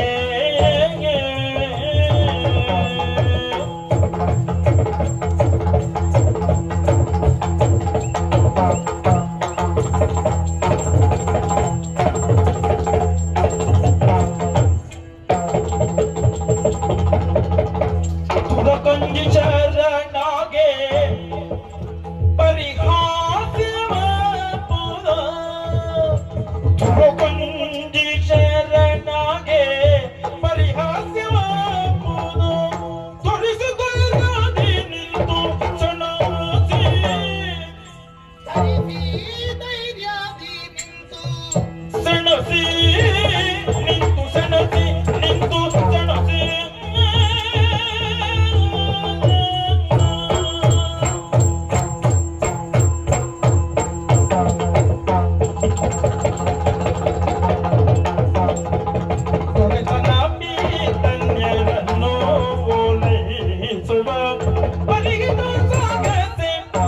ಬಾಳುವೆಗೆ ನಾವು ತುಂಡು ಭೂಮಿಯ ಅರಸರಿದ್ದೇವೆ. ಹಸ್ತಿನಾವತಿಯ ಚಕ್ರವರ್ತಿತನ ಅಂತ ಹೇಳಿದ್ರೆ ವಿಶಾಲವಾದ ಅಗಾಧವಾದ ಪ್ರಭುತ್ವವನ್ನು ಅದು ಹೊಂದಿಕೊಂಡಿರುವಂತದ್ದು, ಅನುಮಾನವೇ ಇಲ್ಲ. ಅವರಿಗೆ ಗೌರವ ಕೊಡೋಣ. ಈ ಹಿಂದೆ ರಾಜಸೂಯಾದ್ವರವನ್ನು ಮಾಡಿದ ಹೊತ್ತಿನಲ್ಲಿ ನಮ್ಮಲ್ಲಿಗೆ ಬಂದಾಗ ನಾವು ಕೊಟ್ಟಿದ್ದೇವೆ ಕಪ್ಪ ಕಾಣಿಕೆ, ಕೊಟ್ಟಿದ್ದೇವೆ. ಆದ್ರೆ ಈ ಹೊತ್ತು ಮತ್ತೆ ಮತ್ತೆ ಬರ್ತಾರಂತ ಆದಾಗ ಒಂದು ಸಲ ದೇಣಿಗೆ ಕೊಡೋ ಕ್ರಮ ಉಂಟು. ಮತ್ತೆ ಆಗಾಗ ನಮ್ದು ಅದು ಇದು ಇಟ್ಟುಕೊಂಡು ಬಂದವರಿಗೆ ಆತದು ಕೂಡ ಕ್ರಮ ಇದೆ. ಒಂದು ಸಲ ಕೊಟ್ಟ ಬಳಿಕ ಹೌದು ಮತ್ತೆ ಕೊಟ್ಟೆ ಕೊಡ್ತಾರೆ ಅನ್ನೋದು ವಿಶ್ವಾಸ. ಈಗ ಮೊದಲು ಕೊಟ್ಟೆ ಕೊಡ್ಬೇಕು ಅಂತ ಹೇಳ್ತಾರೆ ಅವರು, ಅದು ಕಷ್ಟ ಆಗ್ತದೆ. ಆಗುದಿಲ್ಲ. ಈಗ ಮೊದಲಾದ್ರೂ ಹಾಗಲ್ಲ, ನಮ್ಮ ಅಪ್ಪನಿಗೊಮ್ಮೆ ಅಲ್ಲಿಂದ ಸ್ಥಾನ ಇಲ್ಲ, ನಾವು ಅದಕ್ಕೆ ಇಂಥದ್ದು ಮಾಡ್ತೇವೆ ಅಂತ ಬಂದವರು. ಈಗ ಹಾಗಲ್ಲ, ನಮ್ಮ ಕ್ಷತ್ರಿಯ ತನವನ್ನು ಕೆಣಕುತ್ತಾ ಬಂದಿದ್ದಾರೆ. ಹೌದಲ್ಲ, ಬಲ್ಪುಳ್ಳ ಭಟ್ಟರು ಕಟ್ಟಿ ಕಾದುವುದು ಒಕ್ಕಣೆ ಆಗಿದೆ. ಯೋಚನೆ ಮಾಡಿ, ನಾವಿಲ್ಲಿಗೆ ರಾಜರಾಣಿಯರು ಇರುವಂತಹ ನಮ್ಮಂತಹ ಬಲಗಳು ಅಥವಾ ನಮ್ಮ ಪ್ರಜೆಗಳು ಅಲ್ಪರಿರಬಹುದು ಸಂಖ್ಯೆಯಲ್ಲಿ. ನಾಳೆ ಏನಾಗುತ್ತದೆ? ನಾವು ಇವರಿಗಿಂತ ಕೈ ಮುಗಿಬೇಕು, ಇವರಿಗಿಂತ ಕಪ್ಪ ಕಾಣಿಕೆ ಕೊಡಬೇಕು. ಇವರಿಗಿಂತ ದೊಡ್ಡವರು ಬಂದರು ಅಂತ ಆದ್ರೆ ಹೆದರಿ ನಡುಗಿ ಹೋಗಿ ಅವರ ಕೈಕಾಲಿಗೆ ಬೀಳುತ್ತಾರೆ. ಯಾರದ್ದೋ ಕೈಕಾಲಿಗೆ ಬೀಳುವಂತಹ ಇವರನ್ನು ನಾವ್ಯಾಕೆ ಗೌರವಿಸಬೇಕು ಎನ್ನುವ ಹಾಗೆ ಎಲ್ಲರೂ ನಮ್ಮನ್ನು ತಾತ್ಸಾರ ಮಾಡುತ್ತಾರೆ. ಆ ಕಾರಣಕ್ಕೋಸ್ಕರವಾಗಿ ದೊರೆತನ ಇದ್ದ ಅನ್ಯರನ್ನು ಓಲೈಸುವುದು ರಾಜತ್ವಕ್ಕೆ ಭೂಷಣ ಅಲ್ಲ. ಮತ್ತೆ ಸೈನ್ಯ ಸಣ್ಣದು, ದೇಶ ಸಣ್ಣದು. ಹೌದು, ಯಾಕೆ ಯೋಚನೆ ಮಾಡ್ತೀನಿ? ಲವಕುಶರೆನ್ನುವಂತ ಇಬ್ಬರು ಹುಡುಗರು, ಹೌದಾ, ಹೌದು, ವಾಲ್ಮೀಕಿ ಋಷಿ ಆಶ್ರಮದಲ್ಲಿದ್ದಂತ ಮಕ್ಕಳು ಅಯೋಧ್ಯೆಯ ರಾಮನ ಸೈನ್ಯವನ್ನು ವಿರೋಧಿಸಿದ್ದಾರೆ, ದೆಸೆಗಿಡಿಸಿದ್ದಾರೆ. ಮತ್ತೆ ನಾವು ಹೆದರದಕ್ಕೆ? ಹೌದು, ಲವಕುಶರು ಅಷ್ಟು ದೊಡ್ಡ ಸಾಧನೆ ಮಾಡಿದ್ದಾರೆ. ಯಾಕೆ ಗೊತ್ತಾ? ಯಾಕೆ? ಅವರಿಬ್ಬರು ಸೀತೆ ಹೆತ್ತ ಮಕ್ಕಳೇ. ಅದಕ್ಕಿಂತ ಹೀಗೆ ಹೇಳುವಾಗ ಅವರಿಬ್ಬರು ಶ್ರೀರಾಮಚಂದ್ರನ ವಜ್ರವೀರ್ಯ ಸಂಭೂತರು. ಹೌದು, ನಿಮ್ಮ ಮಕ್ಕಳಲ್ಲ. ಸೀತೆಯೇ ಆಗಿದ್ದಿದ್ರೆ ನಾನು ರಾಮನೇ ಆಗ್ತಿದ್ದೆ ಅಂತ ಮಾಡುವುದು. ಎಂತದ್ದು ಎಂತ ಮಾಡುದು ಅಂತ ಹೇಳಿದ್ರೆ ನೀವು ರಾಮ ಆಗುದು ಹೇಗೆ? ನನಗೆ ಸಿಕ್ಕಿ ಸೀತೆ ಆಗ್ಲಿಲ್ಲ. ತಪ್ಪು ನಿಮ್ಮದ್ದೇ, ನನ್ನದಲ್ಲ. ರಾಮಚಂದ್ರ ಮಕ್ಕಳು ಹುಟ್ಟಿದ ಮೇಲೆ ನಮ್ಮ ಮಕ್ಕಳು ಹಾಗಾಗ್ಲಿಲ್ಲ, ನಮ್ಮ ಮಕ್ಕಳು ಮಾತು ಕೇಳುವುದಿಲ್ಲ, ನಮ್ಮ ಮಕ್ಕಳು ಅದಾಗ್ಲಿಲ್ಲ, ಯೋಚನೆ ಮಾಡುವುದಲ್ಲ. ಗರ್ಭಿಣಿ ಇರುವಂತ ಹೊತ್ತಿನಲ್ಲೇ ತಂದೆಯಾದವನು ಮಕ್ಕಳಿಗೆ ಏನೆಲ್ಲ ಬೇಕು ಅದನ್ನು ಒದಗಿಸಿಕೊಡಬೇಕು. ಆ ಗರ್ಭಿಣಿ ಹೆಂಗಸು ಸ್ವಸ್ಥ ಮಾನಸಳಾಗಿರ್ಬೇಕು. ನನಗೆ ಮಾನಸಿಕ ಅಸ್ವಸ್ಥ ಅದು ಯಾವಾಗ. ಹೌದಾ, ಬಿಡಿ, ಅದು ಬೇಡ. ಇದೇ ಕಾಲದಲ್ಲಿರುವಂತ ಶ್ರೀಕೃಷ್ಣ, ಹೌದಾ, ರಾಮಕೃಷ್ಣರೆನ್ನುವಂತ ಇಬ್ಬರು ಹುಡುಗರು ಮಾಗಧನ ಅಕ್ಷೋಹಿಣಿ ಸೈನ್ಯವನ್ನು ನಾಶಗೊಳಿಸಿದ್ದಾರೆ. ಒಂದೆರಡು ಬಾರಿ ಅಲ್ಲ, 16-17 ಬಾರಿ ನಾಶಗೊಳಿಸಿದ್ದಾರೆ. ಹೌದಾ, ಹಾಗಾದ್ರೆ ಆ ಹುಡುಗರಿಗೆ ಎಲ್ಲಿ ಸೈನ್ಯ ಇತ್ತು? ರಾಮಕೃಷ್ಣರು ಮಾಡಿದ್ದಾರೆ ಎಂಬ ಕಾರಣಕ್ಕಾಗಿ ನಾವು ಹಾಗೆ ಮಾಡುವುದಕ್ಕೆ ಸಾಧ್ಯ ಆಗುದಿಲ್ಲ. ಯಾಕಾಗುದಿಲ್ಲ? ಪರಶುರಾಮ ತಾಯಿಯ ತಲೆಯನ್ನು ಕಡಿದ ಅಂತೇಳಿ ಊರಿನವರೆಲ್ಲ ಹಾಗೆ ಮಾಡ್ಲಿಕ್ಕೆ ಆಗ್ತದ? ಆಗುದಿಲ್ಲ. ಅವರು ದಿವ್ಯ ಪುರುಷರು, ಅದನ್ನ ನಾವು ಮಾಡ್ತೇವೆ ಅಂತ ಹೇಳಿದ್ರೆ ಅಲ್ಲ. ಯಾವ ದೈವತ್ವವನ್ನು ಕೃಷ್ಣ ತೋರಿದ್ದಿಲ್ಲ, ಕೇವಲ ಚತುರೋಕ್ತಿಗಳಿಂದ ಅಥವಾ ತನ್ನ ಅಂತಹ ಉಪಾಯಗಳಿಂದ ಮಾಗಧನ ಸೈನ್ಯವನ್ನು ನಿವಾರಿಸಿದ್ದಾನೆ. ಅದೇನಿದ್ದು, ಅದು ಬೇಕು ಅಂತ ಹೇಳಿ ಬುದ್ಧಿಯನ್ನು ನಾವು ಬುದ್ಧಿ ಶೂನ್ಯರಾಗ ಕೂಡದು. ಬೇಕು ಅಂತ ಹೇಳಿದ ನಾಕ ಸಿಗ್ತದ? ಸಿಗುವುದಿಲ್ಲ, ಪ್ರಯತ್ನವನ್ನು ಮಾಡಲೇಬೇಕು. ಅದೇ ಕೃಷ್ಣ ಇದೇ ಅರ್ಜುನನಿಗೆ ಏನು ಉಪದೇಶ ಮಾಡಿದ್ದಾನೆ? ಕರ್ತವ್ಯ ಕುರು, ನಿನ್ನ ಕರ್ತವ್ಯ ಮಾಡು, ಪ್ರತಿಫಲದ ಅಪೇಕ್ಷೆ ಎನ್ನುವಂಥದ್ದು ನಿನಗೆ ಬೇಡ. ಹೌದಲ್ಲ, ಪ್ರತಿಯೊಬ್ಬರು ಅವರವರ ವರ್ಣಾಶ್ರಮ ಧರ್ಮಕ್ಕೆ ಏನುಂಟೋ ಅಂತಹ ಕರ್ತವ್ಯಗಳ ವಿಮುಖರಾಗಕೂಡದು ಎನ್ನುವುದನ್ನು ಅವನೇ ಹೇಳಿದ್ದಾನೆ. ಅಂತಿರುವಾಗ ಅದು ಕೇವಲ ಅರ್ಜುನನಿಗೊಬ್ಬನಿಗೆ ಹೇಳಿದ್ದಲ್ಲ, ಮಾನವ ಕುಲಕ್ಕೆ. ಹೌದಲ್ಲ, ಹಾಗಾದ್ರೆ ನಾವು ಕ್ಷತ್ರಿಯರಿದ್ದೇವೆ, ಯಾಕೆ ಹೆದರಬೇಕು? ಮಗು, ನಮ್ಮಲ್ಲಿರುವಂತಹ ಸೈನಿಕರ ವಿಶೇಷವೇ ಉಂಟು. ಪ್ರಾಣಾರ್ಪಣೆಗೂ ಸಿದ್ಧರಿದ್ದೇವೆ ಜನ್ಮಭೂಮಿಗೆ ಎನ್ನುವ ಹಾಗೆ ಹೊರಡುವವರು. ಅಂತವರಿರುತ್ತ ನೀನು ಹೆದರಬೇಕಾದುದಿಲ್ಲ ಮಗನೇ. ಯಾವ ಕಾಲದಲ್ಲೇ ಇರಲಿ, ಮತ್ತೊಬ್ಬರು ನಮ್ಮ ತಲೆಯ ಮೇಲೆ ದಾಸ್ಯತ್ವದ ಚಿನ್ನದ ಕಿರೀಟ ಇಡುವುದು ಯಾವ ಕಾಲಕ್ಕೂ ನಮ್ಮ ತಲೆಗೆ ಶೋಭೆಯನ್ನು ತರುವಂತದ್ದಲ್ಲ, ನಮಗದು ಬೇಕಾಗಿಯೂ ಇಲ್ಲ. ಏನಿದ್ದರೂ ಸ್ವಾಭಿಮಾನ ಧನರಾಗಿ ಸ್ವಾತಂತ್ರ್ಯದಿಂದ ನಾವು ಬದುಕುವ ಹೊರತು ಮತ್ತೊಬ್ಬರ ಕೈಕಾಲಿಗೆ ಬಿದ್ದು ಬದುಕುವುದು ಬೇಡ. ಹೆತ್ತ ತಾಯಿ, ಹೊತ್ತ ನೆಲ ಸ್ವರ್ಗಕ್ಕಿಂತಲೂ ಹಿರಿದು ಎನ್ನುವಂತಹ ಆಶಯ ಧರ್ಮದ ಯಾವ ಮಾತುಂಟೋ ಅದನ್ನು ಯಾರೂ ಮರೆಯಕೂಡದು. ಯಾವ್ಯಾವುದೋ ದೇಶದಲ್ಲಿ ನಿಮಗಿಷ್ಟು ಸೌಲಭ್ಯ ಕೊಡ್ತೇವೆ, ನಿಮಗಿಷ್ಟು ಸೌಕರ್ಯ ಕೊಡ್ತೇವೆ ಎನ್ನುವ ಹಾಗೆ ಸೇನೆಗೆ ಹುಡುಗರನ್ನು ಸೇರಿಸಿಕೊಳ್ತಾರೆ. ಆದ್ರೆ ನಮ್ಮಲ್ಲಿ ಹಾಗಲ್ಲ ಮಗ. ಸ್ವ ಇಚ್ಛೆಯಿಂದ ದೇಶಕ್ಕೋಸ್ಕರವಾಗಿ ಪ್ರಾಣವನ್ನೂ ಕೊಡುವುದಕ್ಕೆ ಸಿದ್ಧರಿದ್ದೇವೆ ಎನ್ನುವ ಹಾಗೆ ತಾವಾಗಿ ಮುಂದೆ ಬರುವಂತ ವೀರಯೋಧ ಹುಡುಗರಿದ್ದರೆ ಅದು ನಮ್ಮ ದೇಶದಲ್ಲಿ ಮಾತ್ರ, ಇನ್ನೆಲ್ಲಿಯೂ ಇಲ್ಲ. ಹೌದಾ, ಅಂತ ಹುಡುಗರೇ ತಾವಾಗಿ ಮುಂದಾಗುತ್ತೇವೆ ಅಂತ ಆದಾಗ ಮತ್ತೆ ನಾವು ಹಿಂಜರಿಯುವುದು ಯಾಕೆ ಮಗನಂತೆ? ಆದ್ರಿಂದ ಹೆದರಬೇಡ. ಪ್ರಚೋದನಕಾರಿ ಭಾಷಣ ಎಲ್ಲ ಕೇಳಲಿಕ್ಕೆ ಹೋಗ್ಬಾರ್ದು, ಒಳ್ಳೇದಲ್ಲ. ಅವ್ರು ಬರ್ತಾರೆ, ಉಳಿದವರು ಸಾಯ್ತಾರೆ ಅಷ್ಟೇ. ದೇಶದ ನಾಯಕರಾಗುವವರು ಇಂತ ಮಾತು ಹೇಳಿದ್ರೆ ಇಲ್ಲ ಇಲ್ಲ ಇವರನ್ನು ಸ್ವಲ್ಪ ನಾವು ಎಲ್ಲಿಯಾದ್ರೂ ಬೇರೆ ದಿಗ್ಬಂಧನ ಮಾಡಿಡಬೇಕು. ಇವತ್ತು ಯುದ್ಧದ ಹೊತ್ತಿನಲ್ಲಿ ಇವರನ್ನು ಮುಂದೆ ಇಡಬಾರ್ದು. ನೀವು ಬರುವುದಕ್ಕೆ ಇನ್ನೂ ಸ್ವಲ್ಪ ಹೊತ್ತು ತಡ ಆಗಿದ್ರೆ ಪ್ರಕರಣ ನಾವೇ ಮೊದಲೇ ಮುಗಿಸ್ತೀವಿ, ಅಪ್ಪ ಮಗ ಸೇರಿ ಮುಗಿಸಾಕ್ತೀವಿ. ನಾವು ಸಮಯಕ್ಕೆ ಸರಿಯಾಗಿ ಬರುದು. ನಾನು ಅದೆಲ್ಲ ತಪ್ಪಿಸುವ ಕ್ರಮವೇ ಇಲ್ಲ ಮಗನೇ. ಏನಿದ್ರು ಯುದ್ಧವೇ, ಹೆದರುವ ಅವಶ್ಯಕತೆ ಇಲ್ಲ. ಹೋದರೆ ಹೋಗಲಿ ಪ್ರಾಣ, ಮಾಡಿದ್ರು ಮಾಡು ಕಚ್ಚಿಂದ ಬಲವನ್ನೆರವೋ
ನಿಮ್ಮ ಮಾತುಗಳೆಲ್ಲ ಮುಗಿಲಿ ಎನ್ನುವುದರ ಕಾರಣಕ್ಕಾಗಿ ಆದ್ರೂ ಒಂದು ಅರ್ಥ ಮಾಡಿಕೊಂಡಿದ್ದೇನೆ. ಮಾತು ಬಾರದವರನ್ನ ಮಾತನಾಡಿಸುವಂತಹ ಯೋಗ್ಯತೆ ಅದು ಎಲ್ಲವರಿಗಿರುವುದಿಲ್ಲ. ಅಂತಹ ಚೈತನ್ಯ ಬರುವುದಿದ್ರೆ, ಅಂತ ಮಾತನಾಡಿಸುವಂತಹ ಯೋಗ್ಯತೆ ಇದ್ರೆ ಅದು ನಿಮಗೆ ಮಾತ್ರ ಎನ್ನುವುದಾಗಿ. ಮಾತು ಬಾರದೇಶವರಿಗೆ ಮಾತಾಡಿಸುವ ಸಾಮರ್ಥ್ಯ ಉಂಟು, ಮಾತು ಬರುವವರು ಬಾಯಿ ಮುಚ್ಚುವ ಸಾಮರ್ಥ್ಯ ಉಂಟು. ಅದು ಗೊತ್ತಿದ್ದವರಿಗೆ ಇದು ಗೊತ್ತಿರ್ತದೆ. ಅಭ್ಯಾಸ ಆಗ್ಲಿಲ್ಲ ಪಾಪ ಹೆಣ್ತೊಟ್ಟಿಗೆ ಬದುಕಿಲ್ವಾ, ಅಭ್ಯಾಸ ಆಗದೆ ಇರ್ತದ. ಹೌದಮ್ಮ, ಸಂತೋಷವಾಯಿತು. ನಿಮ್ಮ ಮಾತನ್ನು ಕೇಳಿದಾಗ ಹೊಸ ಚೈತನ್ಯ ಎನ್ನುವುದು ಅದು ಬೇಕು ನನ್ನ ದೇಹದಲ್ಲಿ ಮಾತು ಕೇಳಿದಾಗ ಅದು ನಿನ್ನ ಅಪ್ಪ ಸುಮ್ಮನೆ ಮರಕಡ ಮೈ ಮೇಲೆ ಹಾಕೊಳ್ಳೋದು ಯಾಕೆ ಅಂತ ಅಲ್ಲ, ಅದು ಸಾಹಸ ತಪ್ಪಿಸಬೇಕು. ಸಾಹಸ ಅಂತ ವಿಷ ಕುಡಿದ ವಿಷ ಕೊಡಬೇಕು. ಸಂತೋಷ ಆಯ್ತಮ್ಮ. ನಿನ್ನ ಅಪ್ಪನ ಮುಖ ನೋಡಿ ಮಾತಾಡ್ತಾರೆ. ಸೈನ್ಯ ಎಲ್ಲವೂ ಸಿದ್ಧವಾಗಲಿ, ಹೋಗ್ತಾರೆ, ಹೋರಾಟವನ್ನು ಮಾಡ್ತಾರೆ, ಮಹಿಷ್ಮತಿಯನ್ನು ಎನ್ನುವುದನ್ನು ತೋರಿಸಿಕೊಡ್ತೇನೆ. ಶಹಬಾಸ್, ನನ್ನ ಅನುಮತಿ ನಿನಗೆ ಯಾವಾಗಲೂ ಉಂಟು. ಆದರೆ ನಿನ್ನಪ್ಪ ಹೂ ಅಂತ ಹೇಳಬೇಕು, ಅಲ್ಲದ್ರೆ ಅಲ್ಲಿ ಸೈನ್ಯ ಹೊರಡುವುದಿಲ್ಲ ಮಗ. ಅಪ್ಪ ಹ್ಞೂ ಹೇಳಿ ಹೇಳಿ. ಕೆಲವು ಸಲ ಯಾವುದು ತಾನು ಕೆಟ್ಟು ಮನವನ್ನು ಕೆಡಿಸಿದ್ದೆ ಈ ಸುಮಾರು ಸರಿ ಇದ್ದು ಮಾರಾಯ. ನೀನು ಅಷ್ಟು ಧೈರ್ಯದಲ್ಲ ಅಂದ್ರೆ ನೀನು ಉತ್ತಮನಾಗಿದ್ದೆ, ಈಗ ಅತ್ಯುತ್ತಮನಾಗಿದ್ದ. ಹಾಗೆ ನನ್ನನ್ನು ಪ್ರಶಂಸೆ ಮಾಡಿ. ಅವರ ಎಲ್ಲರೂ ಹೇಳುವುದನ್ನು ಕೇಳಬೇಕು, ಆದ್ರೆ ಅದರಲ್ಲಿ ನಮ್ಮ ಬುದ್ಧಿಯನ್ನು ತೂಗಿ ತೊಳೆದು ಮುಂದುವರಿಯಬೇಕು. ಏನೋ ಅಮ್ಮ ಹೇಳಿದ್ರು ಎಂಬ ಕಾರಣಕ್ಕೆ ಬಹುದೊಡ್ಡ ಸಾಹಸಕ್ಕೆ ಕೈ ಹಾಕಿದ್ದಿ. ಅಮ್ಮನ ಬಲ ಉಂಟು. ಅದೇ ಅಮ್ಮನ ಬಲ ಇದ್ದ ಮೇಲೆ ಕೆಲವೆಲ್ಲ ಅಮ್ಮ ಇದ್ದಾಳೆ ಎಂಬ ಕಾರಣಕ್ಕೆ ಆಗ್ಲಿ, ಒಳ್ಳೆಯದಾಗಲಿ, ವಿಜಯಿಯಾಗಿ ಬಾ ಎನ್ನುವಾಗ ನಾನು ಹರಿಸ್ತೇನೆ. ಸರಿ, ಮನುಷ್ಯನಾದ್ರೂ ಆಶಾವಾದಿಯಾಗಿರಬೇಕು, ಹಾಗಂತ ಅವಕಾಶವಾದಿಯೂ ಆಗಿರಬೇಕು. ಅವಕಾಶಗಳನ್ನು ಎಲ್ಲ ಹೊತ್ತಿನಲ್ಲಿ ಬರುವುದಿಲ್ಲ. ಬಂದಂತ ಹೊತ್ತಿನಲ್ಲಿ ನಾವು ಅದನ್ನು ಸದುಪಯೋಗ ಪಡಿಸಿಕೊಳ್ಳೋದಕ್ಕೆ ಮುಂದಾಗಬೇಕು. ಆಗಲೇ ದೈವ ಎನ್ನುವಂಥದ್ದು ನಮ್ಮ ಪಾಲಿಗೆ ಒಲಿದು ಬೇಕಾದ ಫಲಗಳನ್ನು ಒದಗಿಸಿಕೊಡುತ್ತದೆ. ಖಂಡಿತ ಸಣ್ಣವನಿರುವಂತಹ ಹೊತ್ತಿನಲ್ಲಿ ನಿನಗೆ ಕೈಕಾಲು ತೊಳೆಯುವುದಕ್ಕೆ ಕೆಂಪು ನೀರನ್ನೇ ನಾನು ಒದಗಿಸಿಕೊಡುತ್ತಿದ್ದೆ. ಯಾಕಾಗಿ ನಾಳೆ ದಿವಸ ನೀನು ರಕ್ತವನ್ನು ಕಂಡರೆ ಹೆದರಬಾರದು ಎನ್ನುವ ಉದ್ದೇಶದಿಂದ. ನೋಡು, ಟಗರು ಕಾಳಗ, ಗೂಳಿ ಕಾಳಗ, ಕುಕ್ಕುಟ ಕಾಳಗ ಮುಂತಾದವುಗಳನ್ನು ನಿನಗೆ ತೋರಿಸುತ್ತಾ ಬಂದೆ. ಕೇವಲ ವಿನೋದಕ್ಕೋಸ್ಕರವಾಗಿ ಅಲ್ಲ ಮಗನೇ. ಆ ಪ್ರಾಣಿಗಳಲ್ಲಿರುವಂತಹ ಕೆಚ್ಚನ್ನಾದರೂ ಗಮನಿಸು. ಇದಿರಾಳಿಯನ್ನು ಹೊಡೆಯುತ್ತದೆ, ಮಣಿಸುತ್ತದೆ. ಯಾಕಾಗಿ? ತನ್ನನ್ನು ತಾನು ಉಳಿಸಿಕೊಳ್ಳುವುದಕ್ಕೋಸ್ಕರವಾಗಿ. ಹಾಗಾದ್ರೆ ಸಾಮಾನ್ಯ ಪ್ರಾಣಿಗಳಲ್ಲಾದ್ರೂ ವಿರೋಧ ಎನ್ನುವಂಥದ್ದುಂಟು, ಯಾರ್ಯಾರಲ್ಲ ಸ್ವಜಾತಿಗಳಲ್ಲೇ ವಿರೋಧವನ್ನುವಂಥದ್ದುಂಟು. ಕುಕ್ಕುಟದ ಕೆಚ್ಚನ್ನಾದ್ರೂ ಗಮನಿಸು ಮಗು. ಮನುಷ್ಯನಾದರೂ ತಲೆ ಕಡಿದ ಆ ಕ್ಷಣದಲ್ಲಿ ಬಿದ್ದು ಬಿಡುತ್ತಾನೆ. ಒಂದಿಷ್ಟು ಮಿಸುಕಾಟವೂ ಇರುವುದಿಲ್ಲ. ಆದ್ರೆ ಕೋಳಿ ಹಾಗಲ್ಲ ಮಗನೇ. ತನ್ನ ಇದಿರಾಳಿಯನ್ನು ಹೊಡೆಯುವುದಕ್ಕೆ ತನ್ನ ದೇಹದಲ್ಲಿ ಒಂದಿಷ್ಟು ಪ್ರಾಣ ಇರುವ ತನಕ ಹಾರುತ್ತಾ ಇರುತ್ತದೆ, ಹೊಡೆಯುತ್ತಾ ಇರುತ್ತದೆ. ಖಂಡಿತ ಅದು ಕುಕ್ಕುಟದ ಕೆಚ್ಚು. ಇರುವೆಯ ಸಾಹಸವನ್ನು ಗಮನಿಸು. ತನಗಿಂತಲೂ ಎಷ್ಟೋ ದೊಡ್ಡ ಗಾತ್ರದ ಆಹಾರವನ್ನಾದರೂ ಸಣ್ಣ ಗಾತ್ರದ ಇರುವೆ ಎಳೆದೆಳೆದು ಎಳೆದೆಳೆದು ಎಳೆದೆಳೆದುಕೊಂಡು ಹೋಗಿ ಸಂಗ್ರಹ ಮಾಡಿಕೊಳ್ಳುತ್ತದೆ ಅಂತ ಆದ್ರೆ ಅದು ಸಾಹಸ ಮಗನೇ. ಮಗು, ಸಾವಿರಾರು ಜನ ಸಜ್ಜನರು ಹೊಗಳಲಿ ಯಾತೆಗಳಲಿ ಸಂಪತ್ತಿನ ಹೊಳೆ ಎನ್ನುವಂಥದ್ದು ಹರಿದು ಬರಲಿ, ನಿಂತ ಕ್ಷಣದಲ್ಲಿ ನಾಶವಾಗಿ ಹೋಗಲಿ. ಮರಣ ಎನ್ನುವಂಥದ್ದು ಈ ಹೊತ್ತಿಗೆ ಬರಲಿ, ಯುಗಾಂತರದಲ್ಲಿ ಬರಲಿ. ಧೀರರಾದವರು ಇಟ್ಟ ಹೆಜ್ಜೆಯನ್ನು ಯಾವ ಕಾಲಕ್ಕೂ ಹಿಂತೆಗೆಯುವುದಿಲ್ಲ ಎನ್ನುವುದನ್ನು ನೆನಪಿನಲ್ಲಿಟ್ಟು ಕಾರ್ಯತತ್ಪರನಾಗು ಮಗನೇ. ಸರಿ, ಯುದ್ಧ ಅಂದ್ರೆ ಅಳುಕೆ ಎನ್ನುವಂಥದ್ದು ಬೇಡವೇ ಬೇಡ. ಮತ್ತೆ ನೆನಪಿಡು, ನೀ ಅರ್ಜುನ ಬಿಟ್ಟಂತಹ ಬಾಣಗಳಿಂದ ನಿನ್ನ ದೇಹಕ್ಕೆ ನಾಂಟಿ ಎಷ್ಟು ರಕ್ತ ಹರಿದು ಹೋಗಿದೆ, ಎಷ್ಟು ಗಾಯಗಳಾಗಿದೆ ಎನ್ನುವುದರಿಂದ ನಿನ್ನ ಕೀರ್ತಿ, ಅರ್ಜುನನ ಕೀರ್ತಿ ದೊಡ್ಡದಾಗುವುದಲ್ಲ. ನೀ ಬಿಟ್ಟಂತ ಬಾಣಗಳನ್ನು ಕತ್ತರಿಸುವುದಕ್ಕಾಗದೆ ಅರ್ಜುನನ ಹಣೆಯಲ್ಲಿ ಒಂದು ಹನಿ ಬೆವರು ಮೂಡಿತು ಅಂತಾದ್ರೆ ಲೋಕ ನಿನ್ನ ಕೀರ್ತಿಯನ್ನು ಹಾಡಿ ಹೊಗಳುತ್ತದೆ ಮಗನೇ. ವಿಜಯಶಾಲಿಯಾಗುವುದು.